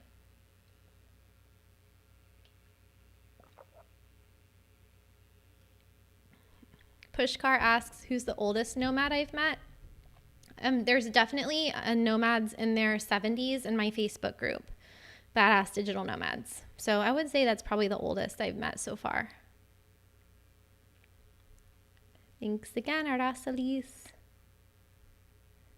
Will resort fees ever go away? No. Like parking fees. Is it possible to be a digital nomad with a corporate job? Yeah. Yeah, I've met a lot of people with remote corporate jobs that are nomads, and sometimes the company explicitly tells them that they can live and work anywhere, and sometimes they don't say anything, they don't ask. They just make sure that they log in at the same time every day, even if they're on the other side of the world. So that takes a lot of willpower. Ooh, if I would live in one country for 10 years, what would it be? Oh my gosh. Don't make me answer that, Javon. I don't know. I don't ever want to live in one country for 10 years. I guess it would be the US because I've already lived here for 10 years of my life. Oh, I lived in Costa Rica for almost 10 years. But I don't want to live in one place for 10 years again. Thiago, hi. He says, I inspired him to design his new nomad life after he quit his corporate job. Congratulations. Felicidades from Buenos Aires. Waiting for airports to be opened. Yay. I just talked to a couple from Buenos Aires the other day. I could introduce you guys. Join my Facebook group, Badass Digital Nomads, and then there are other people like from my channel from Buenos Aires there, and then you guys can have your own digital nomad meetups there. There's also Nomad X. There's some like digital nomad co-living spaces in Buenos Aires, and then you can like meet people from all over the world that are just, living there or traveling, and lots of locals that love travel too. So you can get more like in real life friends. Oh yes, Kristin with an I. Thank you. Have I been to Florence and Rome? Yes. That actually, I think, was Italy the first foreign country? After Canada, Italy was the first foreign country that I went to because my grandmother's from there. And Florence was one of my favorite cities. And Rome, actually, and in all of Italy to this day. I didn't go back until like a couple years ago. But that was like 3 years ago was the last time I was there. Thanks again, John.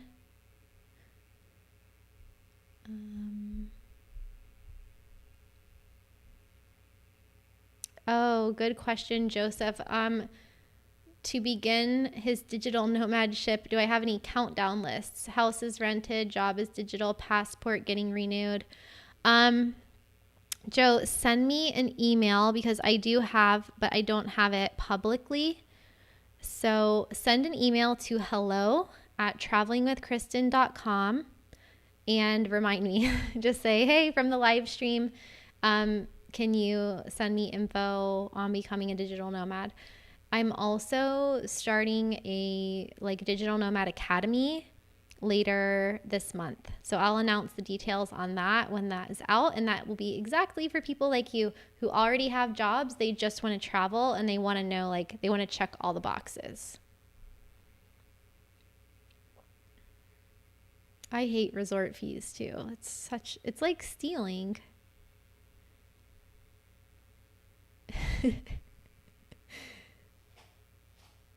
Jimmy lives in Las Vegas.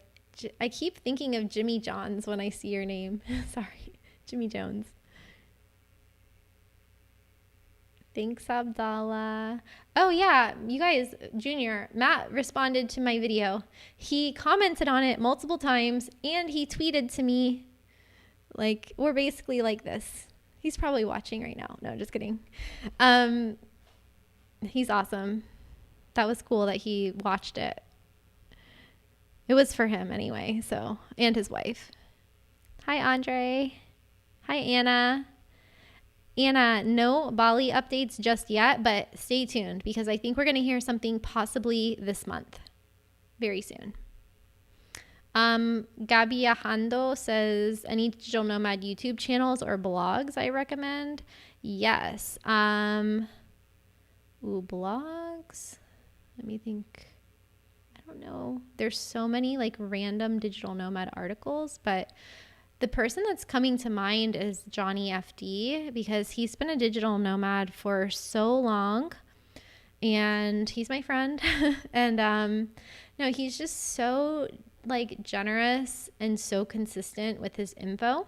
He has a YouTube channel, a blog, and a podcast, Travel Like a Boss, and he's legit. Like he's walking the walk, you know. His YouTube channel blew up this year too. But a big reason of why I started a YouTube channel was because I felt like there wasn't a lot of like reliable info out there. But yeah, I love Johnny.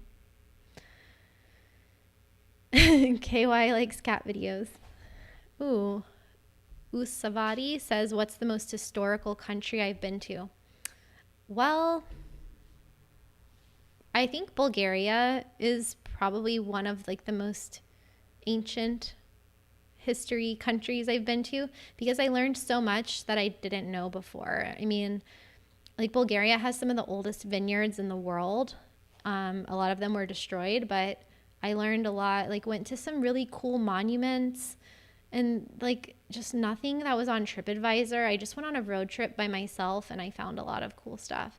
Also, I have very vivid memories from Budapest in their history museum. I think it's on the Buda side, Budapest. And I spent probably 6 hours in that museum. I was there all day. My mom left. She was like, fine, you stay here. I think this was like 2009. And I was just so enthralled with that museum because it had so much ancient stuff. And I didn't realize that Hungary had such a like rich history. Peru is also pretty cool too for that kind of stuff. Matt Diavella, yes. Oh, have I run into Christian LeBlanc? Christopher asks. No. I feel like I will at some point though. Also, people like Mike Corey. I'm like, how did we never meet before? Because we've been to like a lot of the same places, but at different times. But Christian, like Lost LeBlanc, he seems to travel quite fast. So, and it seems like most of it is sponsored trips. So I think it would be quite difficult to like run into him. Oh, you know who I almost saw? I actually matched on Tinder with, no, not Tinder, Bumble, with a videographer for a YouTuber. I'm forgetting his name right now. I don't know. I forgot. But yeah, so I almost met one time. And I'm friends with Anthony Knowles, who is the filmmaker for Passport Heavy. So I have hung out with Jabril and those guys in Paris, actually, which is super fun.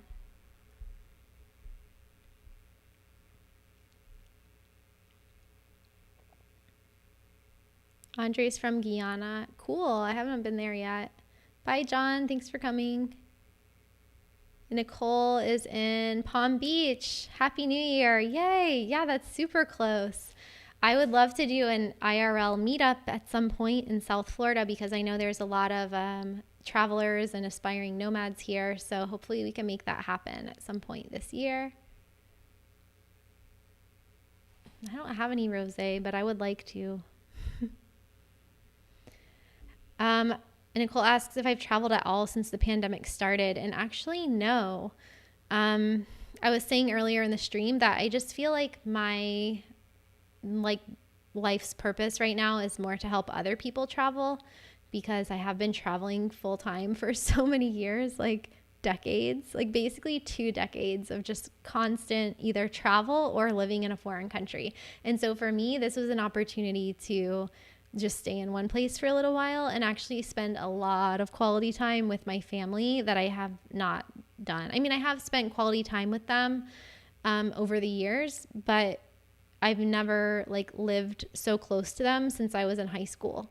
So I've been just really spending time with them and like staying home and being safe and just researching and making lots of videos and working a lot and walking a lot and listening to podcasts a lot and making podcasts. Yeah, I've just been focused on that kind of stuff and getting healthy. Like I had gained like 20 pounds in the past couple of years from like maybe too much rosé and croissants. I don't know. But so I needed to get back into an exercise routine.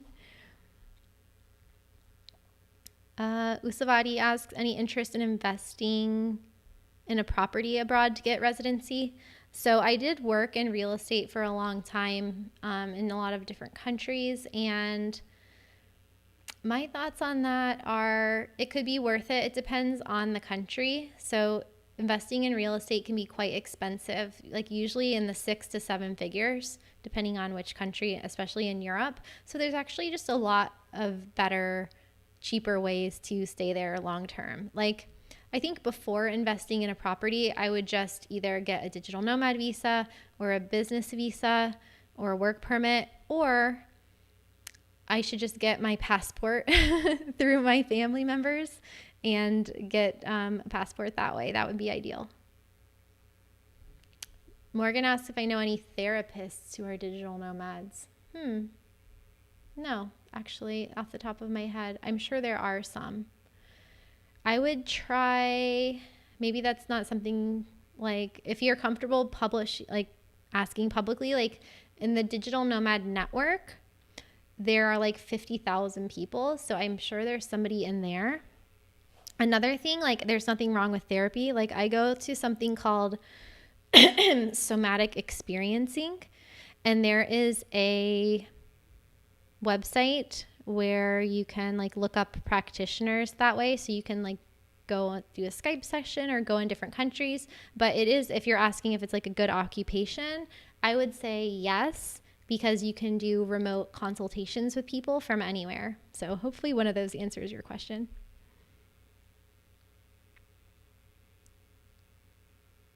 Hi, Michael. Hi, Javon. Is South America dangerous? Lisbon asks.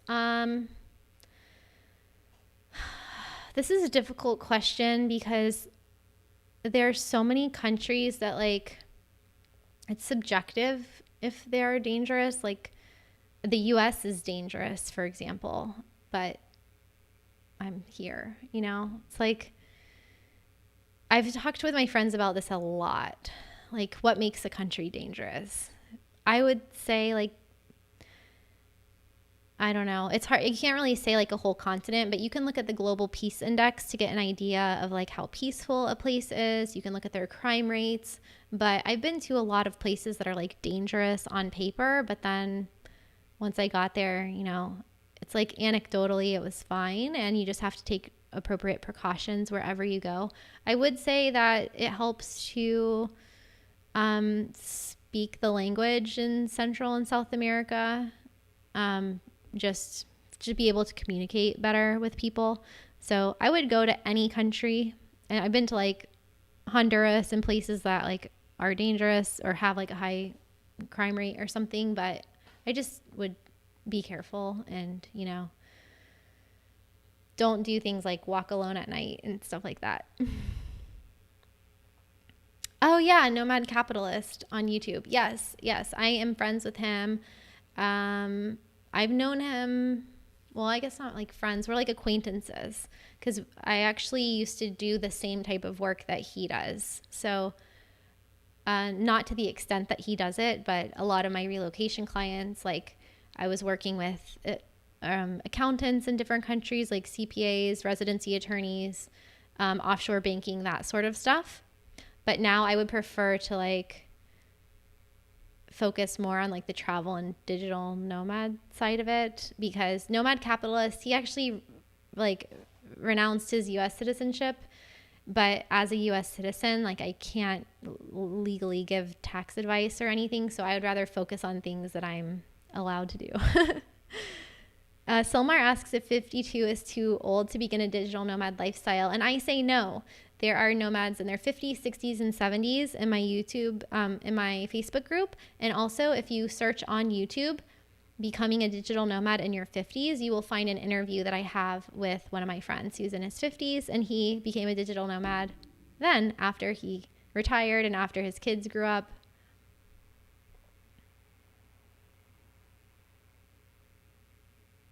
Ooh, I've only been to Milan Airport, Tech Lords, but they had some good pizza and gelato.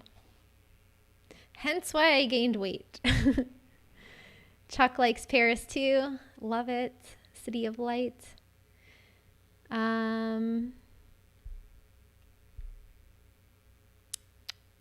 Yes to the Academy. I'm on it. You're welcome, Anna. Hey, Andre. Bye, Rasalis.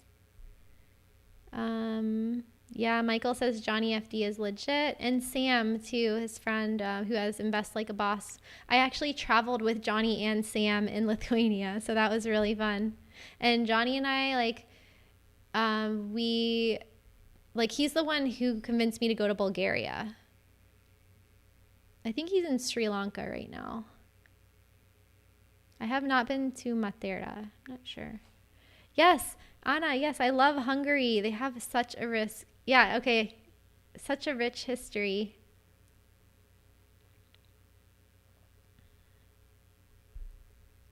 I love that Aracelis likes the podcast. That's so cool. Oh, Michael's in Tampa. I lived in St. Pete for a little while because my grandma lived in St. Pete Beach. I was helping her sell her house. I rented an Airbnb in St. Pete downtown, really close to Tampa. Sunny's wondering about pros and cons of Prague as an expat. I think, well, there are some good freelancer visas, I believe, in Czech Republic, and people seem to really love living in Prague. It has quite a moderate cost of living. I would say the cons are that there's a lot of over tourism, in my opinion. So I think that the locals tend to get a little bit exhausted from the tourism, and it can just get really crowded in Prague. But you can get some really beautiful apartments with in the city center and nice views, and it's a really great location for exploring other areas too and taking day trips, and you can take the bus really cheap everywhere. So that could be a good spot. Junior met Mike Stott. I don't know him. He recorded for Jubril too. Nice. Yeah, small world. Hi, Landis. New subscriber. Bienvenido. Oh, welcome. I thought you said you were from Ecuador. You want to go to Ecuador. Nice. I do some relocations there, or I used to, in Cuenca, Guayaquil. Very low cost of living. Michael asks, hi, Franklin. How practical is it to live part-time abroad and part-time at home so that you can stay connected with your tribe? I think it's pretty practical. You just need to have a financial plan for how you're going to maintain a home base and travel at the same time. So I've been able to spend more on travel because I wasn't paying rent and my internet bill at home when I wasn't there. But I have also maintained a home base in different ways where I had roommates, or I would rent out my place on Airbnb when I was gone, and that paid for it. It just takes more attention and more energy to do it. So there are different ways of doing it, but I think both ways are good. And I think that humans who want to travel a lot long term, you will find a balance that works for you. Sometimes you're going to want to just settle down somewhere, and then maybe some time passes and you feel you know what, I'm going to be nomadic for a little while, and you can go back and forth. Hey, 411. Oh, audio is spotty. I'm using it looks like it's still working. This is my Audio Technica mic. My Facebook group name is Badass Digital Nomads, like the podcast. Gabby asked, how do I deal with visas, passport, and money when I travel? Everyone talks about the online business side, but not the travel side of being a digital nomad. That's a really good question, because I always tell people there's two sides of being a digital nomad. There's the digital part and there is the nomad part. So the digital part has to do with the money and everything, and then the nomad part, the traveling. So with visas, I should maybe do a video about that. It just depends. Someone was asking earlier in the chat, it depends on where you are from and what you're, which country, and then where you're going, and if there are any visa requirements to go there. It also depends on how long you're going to be staying there. So typically you don't need much more than just a tourist visa. And that is why I did that funny video on digital nomad visas. Are they BS or are they legit? And then, with your passport, you definitely need a passport to go internationally. But with money, like, everything is so digitized now that, when I first started traveling, I had traveler's checks, and now I just use like the same debit card. I use TransferWise for everything. Like, love them. Been using them for 7 years. So I have TransferWise accounts in euro, dollars, and pounds. I think that's all. And I use it because I have a debit card that I can use anywhere. It's really low exchange rates, like Forex fees. And I also can send money to people around the world. So it's a low ATM fees as well. So I can just take out money at any ATM. I can use it at the grocery store in most different countries, except not in the Netherlands. If you saw that Amsterdam, or the living in Amsterdam video about how like debit cards don't work in the grocery stores. And thank you, Michael. I'm going to read that in a second. But yeah, TransferWise is my jam. I'll send you guys a link for that. This is my affiliate link, full disclosure, but like, I love them. You can open an account for free.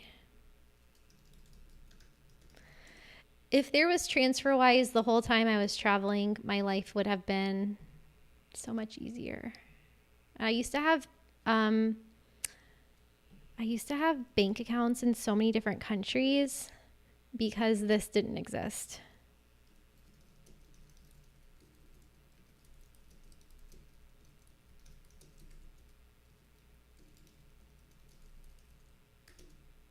Okay.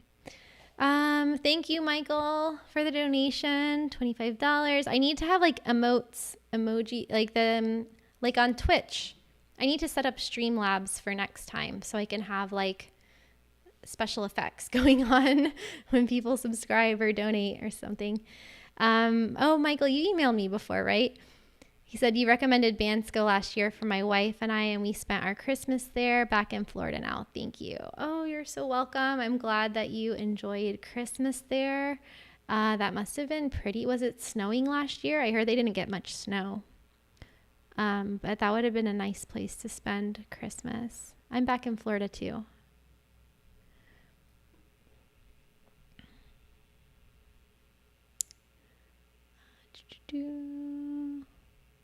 King Leonidas is new to my channel. Where am I originally from? I am from a tiny town called Vero Beach, which is about 2 hours north of Miami, where I am now. And it's like little tiny resort town. Well, it's growing a lot now, but at the time it was like this little beach resort town where people would go to retire, and it was filled with like hibiscus flowers and orange groves, and even Disney has a resort. Disney World has a resort in a place called Orchid Island in Vero. So I grew up in a really pretty town, but it was just not that exciting. But that's probably why I like the water. Always grew up on the beach. And then I lived in St. Augustine for the rest of my childhood, like since I was 13. And that's where I learned to surf. That's why I got to go back to Brazil. Go surfing there. I haven't been to Uruguay. I know. I ran out of time. I was in Buenos Aires, but I had to leave by a certain day to go to my cousin's wedding in Austin. And then I forget what. Oh, went to Europe after that because I wanted to go snowboarding. But I wanted to go back. Unfortunately, I think it's closed right now. But yeah, I wish I went there when I was living in Buenos Aires. Lisbon coming with the questions. So many good ones. What's the best flight I ever had and the worst I ever had? Oh my God. I've had some bad ones. The worst flight I ever had was one I didn't get on because American Airlines is my least favorite airline that I will never fly again. But I actually missed my flight because their check-in lines were so slow that even though I got to the airport early, I missed the flight because it took so long to check in. That was a long time ago. But the other worst flight that I ever had, oh my gosh. You guys, this video is so like, I'll send you this one. What is it called? I got stranded in Serbia on the way to Barcelona. Let's see. Yeah. No, where was I going? I was going to San Sebastian in Spain and I got stuck. It was really like not a fun experience. So I made a video about it. I'll put it in the chat. I forgot about that. I ended up in this really, really creepy hotel in Belgrade that was like, it looked like it was part of The Shining.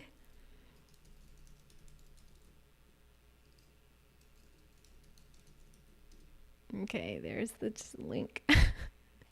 Oh, I'm so glad I made that video. So when I first started making videos, I just filmed everything, but it's very time consuming to do that. And I happened to film that experience. I just vlogged everything. What are my thoughts on the 5% healthcare tax in South America?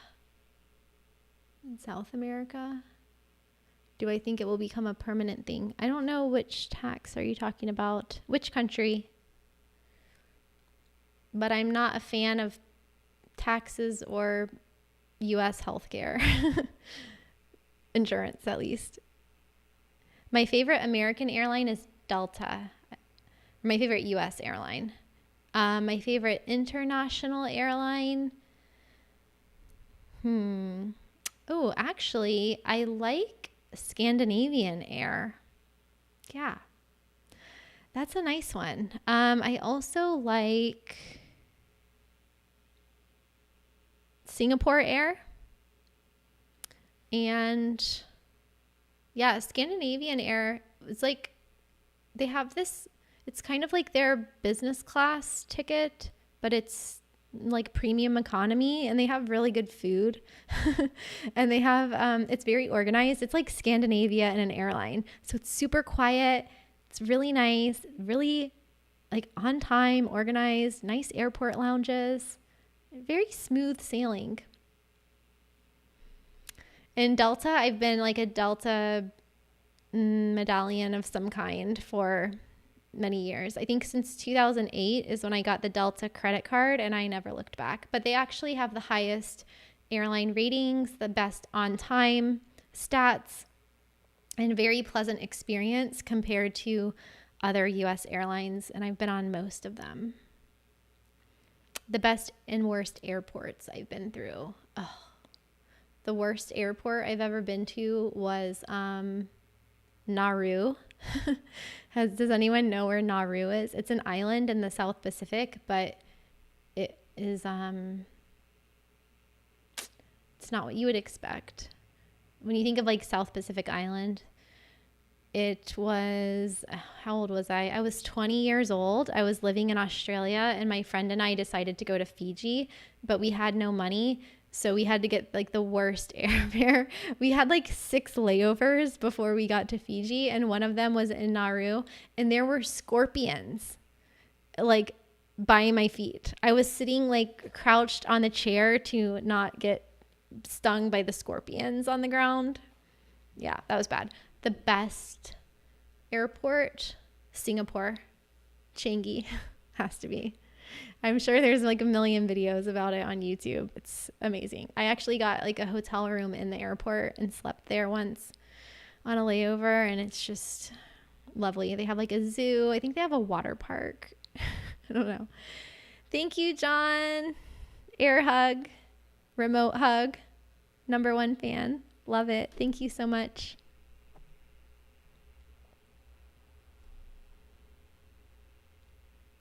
Oh, Jimmy, Charles Schwab, also a good bank account card, but that's more for U.S. citizens. Marianne asks, what do I think about the shared economy, crypto, and the impact they are having on the lives of digital nomads? All good things. Shared economy, I think it's better for everyone.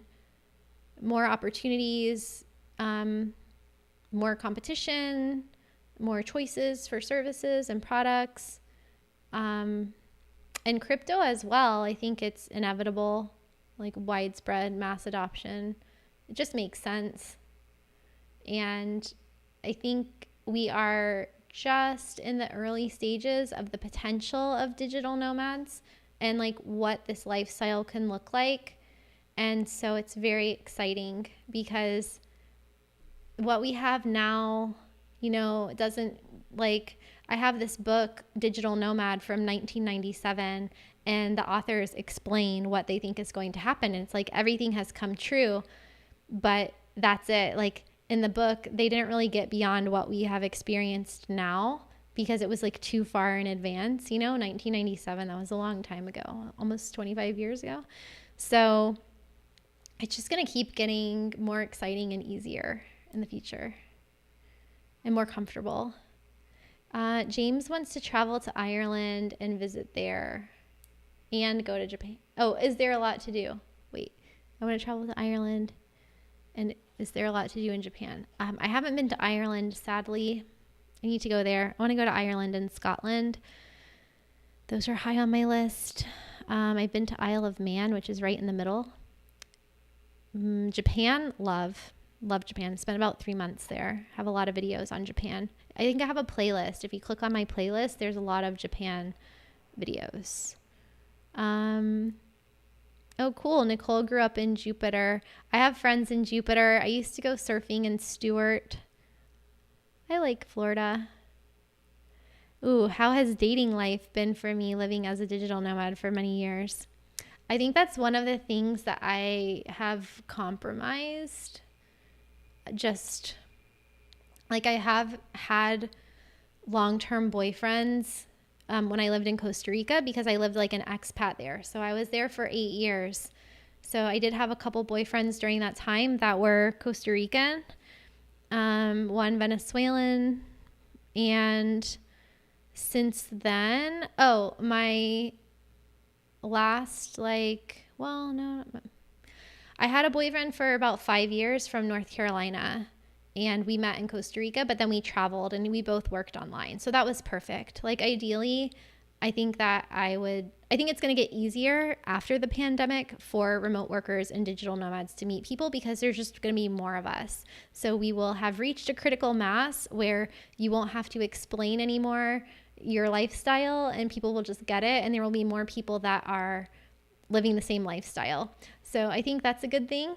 But to date, it has been quite difficult. When I'm traveling, like slow traveling and not living in the country, it's difficult to date anybody because locals are like, oh, you're just a tourist. And then other travelers are just passing through. So that makes it quite difficult. Yeah, it's difficult. I have a couple videos. I think I have an article on dating in the digital nomad lifestyle.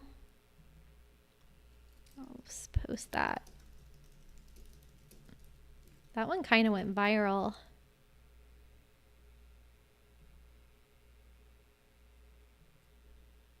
This one was on Medium.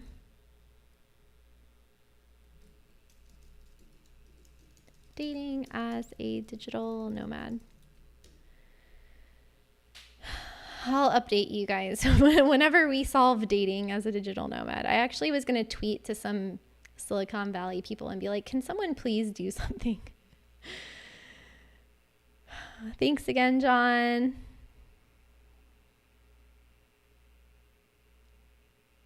Oh, Emirates. I've never flown Emirates. My best friend, MJ, loves Emirates. I need to fly on them. I actually have a photo in like one of the business class chairs at the travel conference in London from Emirates. I definitely want to fly them. I need to go to Dubai. Yes, Aracelis loves Delta too.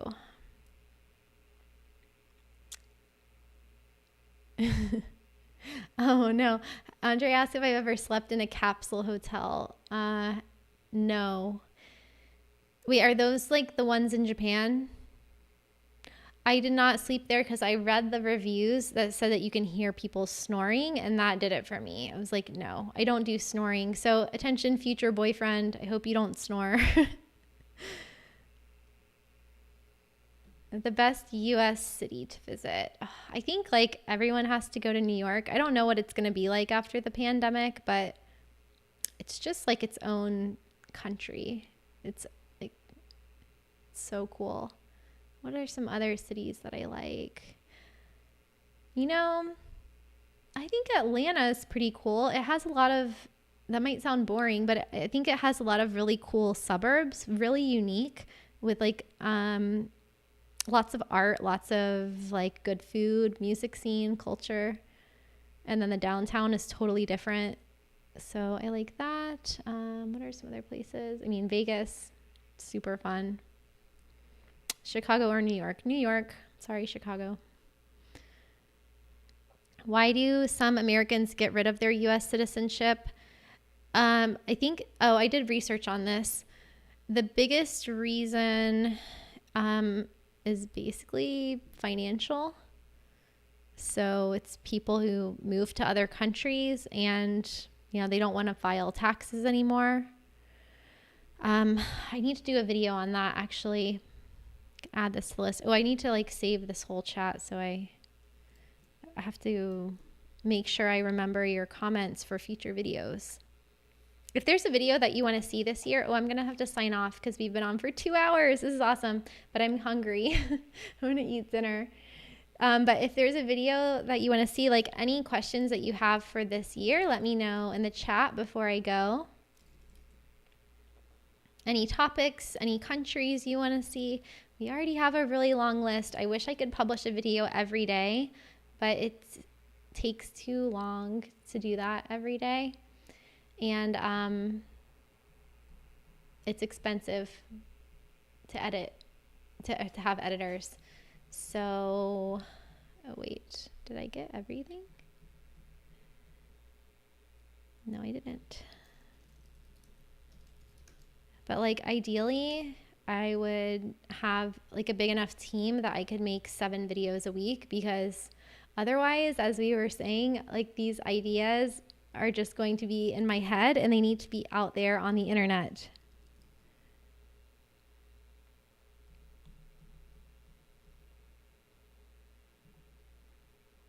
Let's see.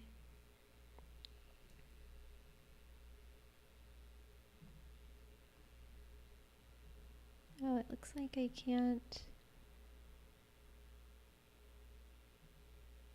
Can I copy this?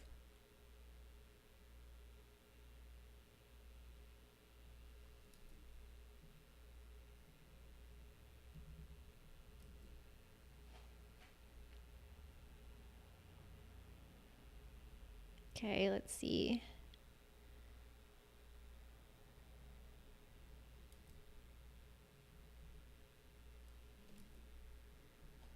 What do you guys have for me? Hong Kong, van life. Yes, I would consider van life. I have a podcast episode, a van life podcast episode on that. And I would like to do van life in Australia and also Scotland and also Europe and also Canada and the US. I would love to do van life like everywhere in the world. That's definitely on my bucket list. Warrior, mage, asked, am I based in Estonia? No, not right now. In Florida right now. Croatia's open, Derek. Did it close again? Did I not know? It's been open as far as I know. I have a video on how to travel to Croatia.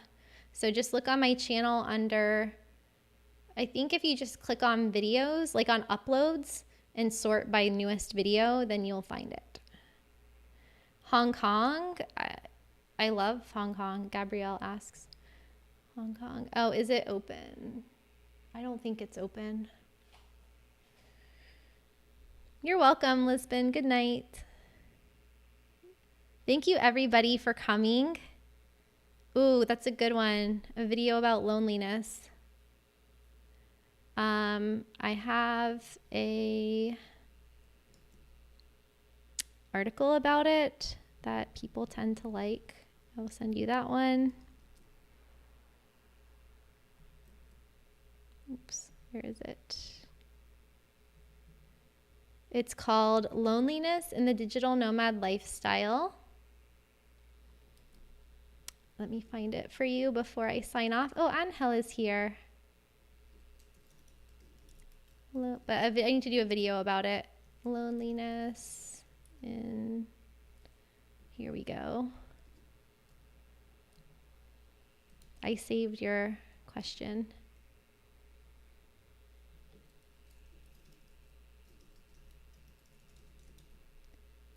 Oh, wait.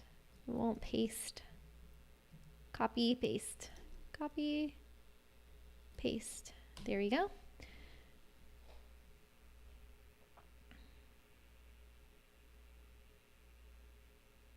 Christopher asks about videos on visas. Things to pack from Gabby. Got it.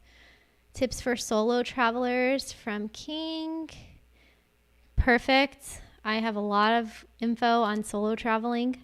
Angel, hola. You're welcome, Sunny. Thank you so much for tuning in. Hey there, Bernhardt Games. I forgot your name again. Sorry. What's your name? You got here at the very last second. Oh, Usavadi says expat to nomad transition. Okay, got that. I'm pasting that so I don't forget. Well, thank you everybody for coming. I want to give a big shout out also to my patrons and also to everyone who donated. John and tipped, Michael, Sunny, Joseph.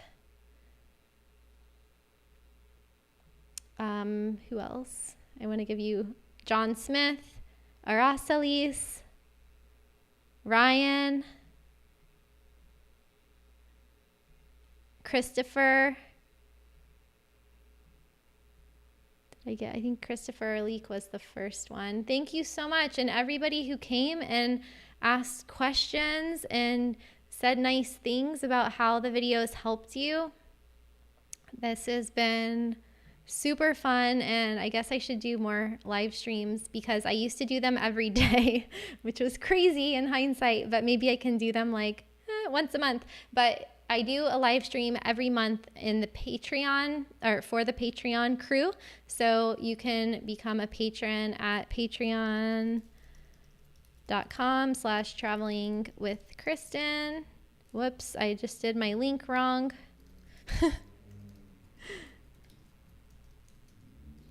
I forgot the N, traveling with Kristin. So for $5 a month, you can come to my monthly Patreon live streams, but I'll try to do some more here on the big channel. But anytime like I do a post or a video, just comment if you have a question or something to see. I answer every single comment. I answered 9,000 comments last year, so I will answer you, and sometimes it takes longer, but I will eventually answer. And also join my Facebook group too for more questions and interactions and live streams at Badass Digital Nomads. So thank you everybody for watching. Lots of love, lots of hugs to wherever you are, everywhere in the world. And stay tuned for my video on immunization passports, which is coming this week, maybe tomorrow. I'll see how fast I can edit it. Bye, Gabby. Bye, everybody. Thank you, Tech, for moderating. Thanks, Walt and Karen and everyone who came from the Patreon crew. And we'll see you guys in the next video. Bye. Besos. Oh, end.